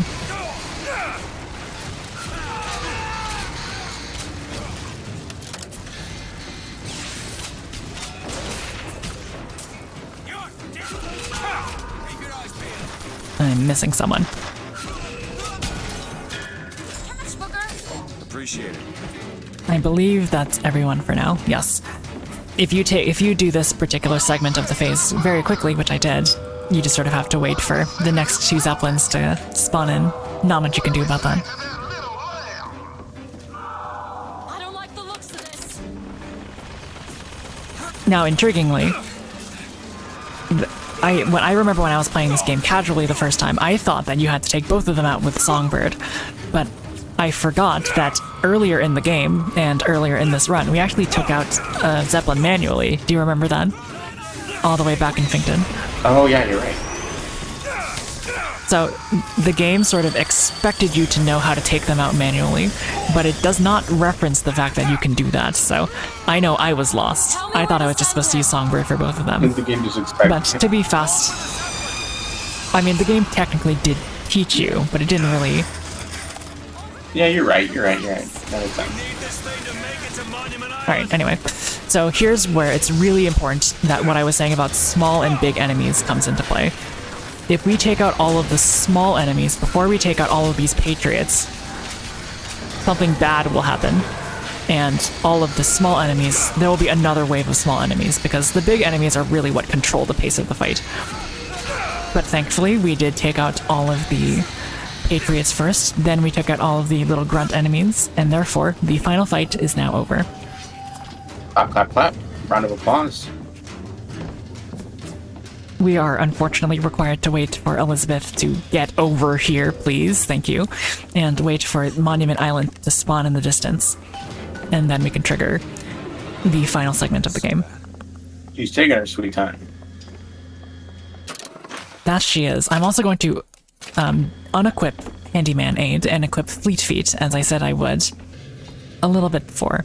And I'll get into that, what that actually means for the run, Booker, come a here. little bit later. What is it? Look, you can use the songbird to bring the whole damn thing down.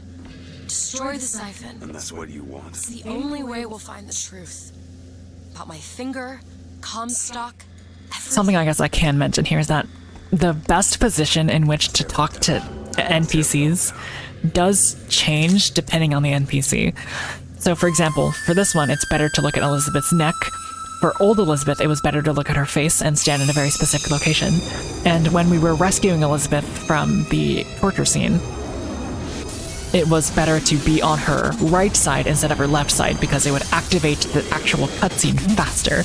It's a very strange system, and it's just something that you have to learn. Oh, that is kind of weird. The Whistler! Elizabeth! I don't know. She has white hair now. Look at that. Lost control. He's coming. No, he isn't. And suddenly I'm blinded. Where is he? There are a couple Where is he? flash bombs in this run. So do you remember what I said about Songbird not really liking water pressure? Oh yeah, I do.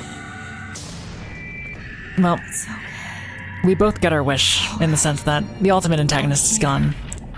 In addition to the fact that Songbird is now actually dead. Oh, thank goodness. So, I'm sorry. Sorry about that. Alright, so this place might look familiar to you. This is indeed Rapture from BioShock 1. What is this And place? although it has relatively high significance in the DLCs of this game, for the main game, it's really just an Easter egg. We're not going to be here for that long. It's a doorway. Where are you I do like going? the callback though. I really do. And it's a pretty good callback, although it wasn't for me, because when I played this game first, I had no idea what BioShock 1 was. So we just got here and I was really confused by where we were. Why? What is going on, Elizabeth? In What do my you mean tiny this brain, is a I could sort of doorway? intuit that it was supposed to be a reference to something, but I wasn't really sure what it was supposed to be a reference to. Have you played the first two? I have since, Oh, okay. but when I first played this game when I was younger, Oh, nice, nice. I was unaware to what it was referring. Did you ever consider speedrunning any of the first two, or just stick with Infinite? I have done glitchless speedruns of BioShock 1. I have done glitchless speedruns of Minerva's Den, which is the DLCs to BioShock 2. And I do have plans to learn glitchless of BioShock 2. The current plan is that I do what's called an anthology run, where I do 1, 2, Minerva's Den, Infinite, DLC 1, DLC 2, all in a row. That run is very long, as you might expect. But yeah, I know everything but BioShock 2, so that's the last thing that I have to learn. That would be great to see. It really would. They're beautiful. It'd be good for really, really long-a-thon, that's for sure. That's the first thing I was gonna say. I'm like, that's a really, really long run right there. The only issue is that I am not nearly as familiar with BioShock 2 as I am BioShock 1, so it would be a little bit more steep of a learning curve. Are you going to open it? It's no good. Damn it. I thought once we were here. Alright, I so could we fully have control it. officially entered the walking simulator portion of the game. It is going to be explaining a lot of things to us about why Elizabeth has powers, where I come from, where Comstock comes from, who the Lutesses are, a bunch of stuff. So I'll give you a bit of a rundown of the plot if you'd like. Basically, Booker, spoilers, Booker and Comstock come from the same person, Booker DeWitt. Booker was feeling very, very guilty about his involvement in a couple wars, so he sought a baptism to sort of reinvent himself. In one universe, he did take the baptism and became Zachary Hale Comstock, and in one of them, he did not take the baptism and remained Booker DeWitt. The Lutesses, who were killed by Comstock because they knew that Comstock's prophet powers weren't really powers, they were just tears that he was using. they were killed by Comstock, and so they are now helping Booker Something's different. to The same. sort of, I guess, set things straight, make things right.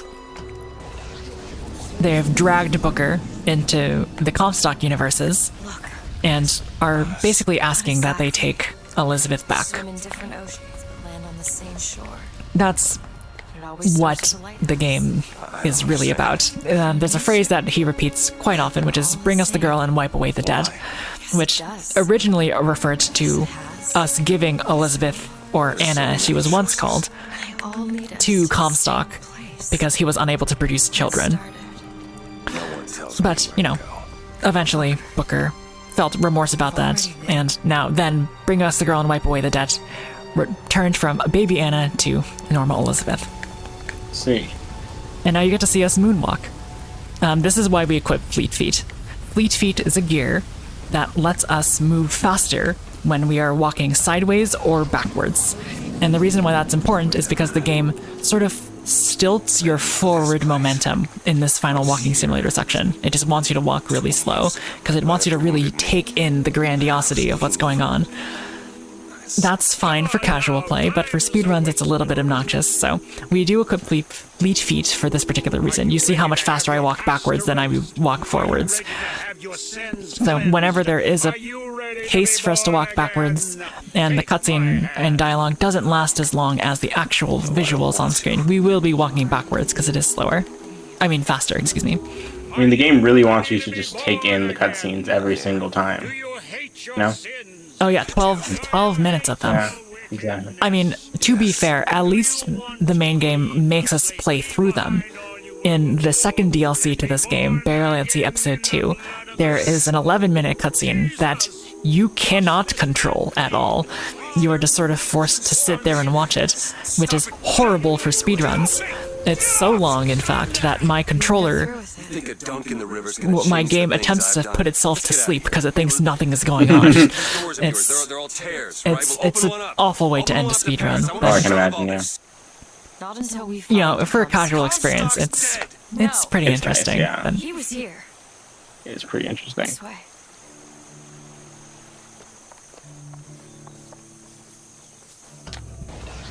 Where could this room lead? What of my debts? Bring us the girl and wipe away So this is the place where we initially gave Really? Anna, or to be known as Elizabeth, away.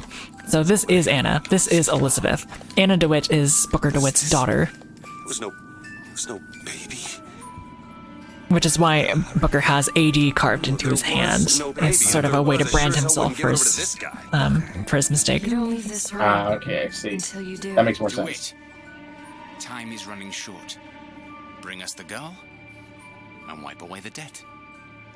There are layers upon layers upon layers of lore to learn if you watch all of the listen to all the Vox phones and watch all of the weird little pictograph things that exist in this game. But, you know, despite collecting all of them, I'm not going to be explaining them because we would be here for a little bit too long. Is it like a... And I'm sure that Are they like things in the menu that you can select and let out audio files you can listen to whenever? As long as it's collected? effectively. Okay.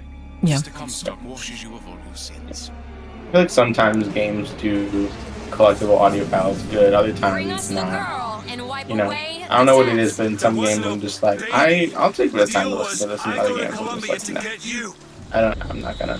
Well, it's interesting because the plot of this game is relatively well laid out, relatively speaking. But in a game like Dark Souls, all of the information that you pick up is actually the plot.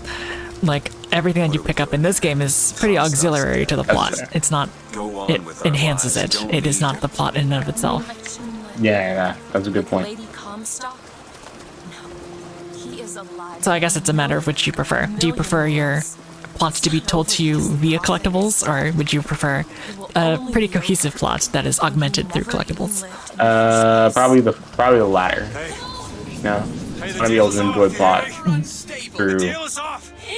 through gameplay and like actual progression. Right.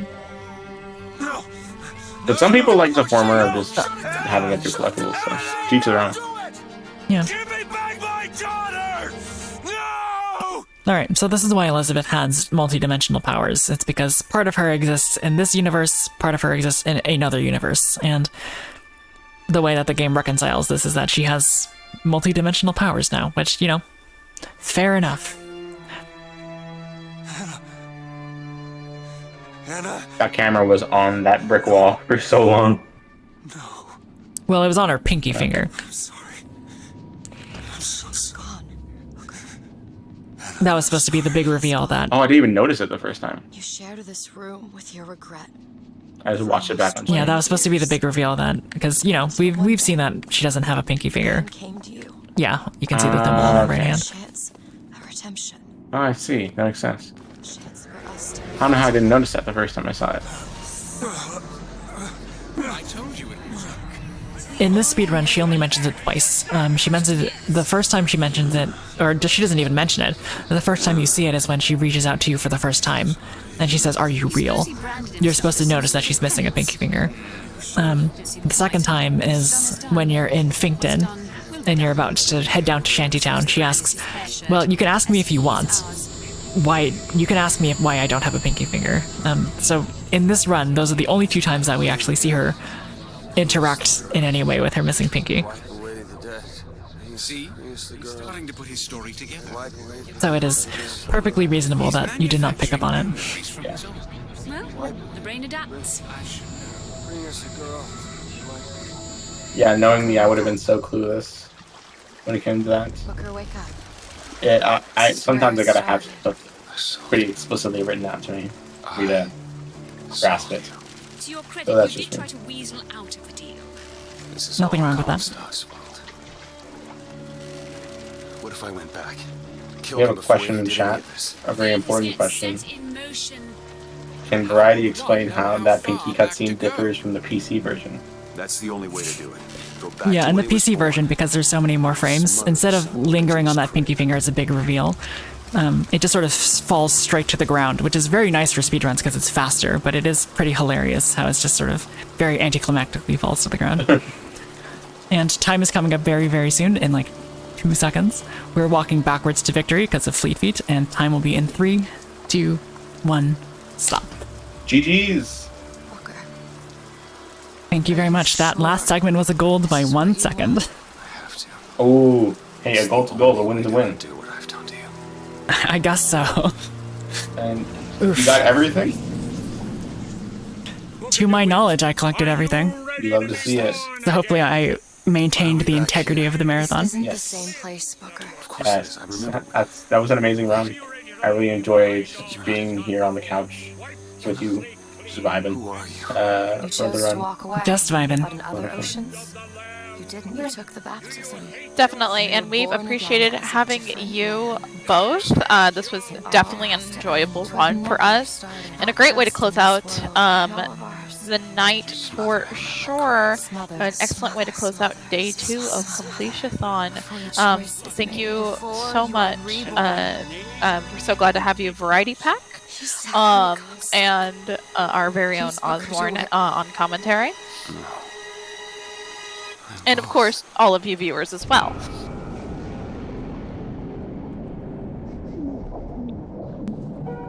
Yeah. That was a lot of fun. Yeah, Definitely. Absolutely amazing run. glad to hear it. Yeah, they decide that in order to eliminate Comstock from all timelines, they have to kill Booker, so rip. Where can we find you, Variety? Yes, thank you very much for having me. It was really, really fun, and really fun to sort of return to this category after so long. Really, really great to grind it again. I've been a Variety Pack. You can find me on twitch.tv/a_variety_pack. I play this game, quite obviously, Bayonetta 2 and 3, Skyward Sword, and Hyper Light Drifter, a ton of things. In other words, I sort of live up to my namesake, so if any of those sound like your cup of tea, then find me there. I don't have a Twitter, because Twitter scares me, but I do have a YouTube channel under the same name, if you'd like to see me there as well. Thank you very much for having me again, and I wish you the best of luck for a great marathon for a great cause. Thank you so much. Of course. And that will be the last run of the night. Once again, thank you to a Variety Pack for being here, to Ozmourn for being here as well. We really enjoyed seeing all of those fabulous runs tonight, and we enjoyed having you, our viewers, and all the fabulous donations you have given to our charity, Somos Familia Valle. We hope you will join us again, once again tomorrow, and throughout the rest of the weekend. We have plenty more runs and incentives waiting for you when we are back here tomorrow morning. Looks like we are actually starting off with Halo Combat Evolved tomorrow morning. Definitely a run to look forward to. And that is going to be it for me and everyone else for the rest of the night. Once again, thank you everybody for watching. My name is FawkesRocks, and I will be signing off for now. If you want more from me, I will be coming back here for some more hosting later on in the marathon. So look forward to that and seeing the rest of our fabulous hosts, commentators, and runners, of course. Thank you so much once again.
Well, unfortunately, we are done with the event for tonight. We do have some more entertainment coming up for you. We are going to be raiding Fina 2112, playing some Castlevania, so look forward to that if you would like to stick around for that raid. Get ready for that just here in a moment. And once again, thank you so much for joining us here at the Marathon at Completithon, and we hope to see you tomorrow.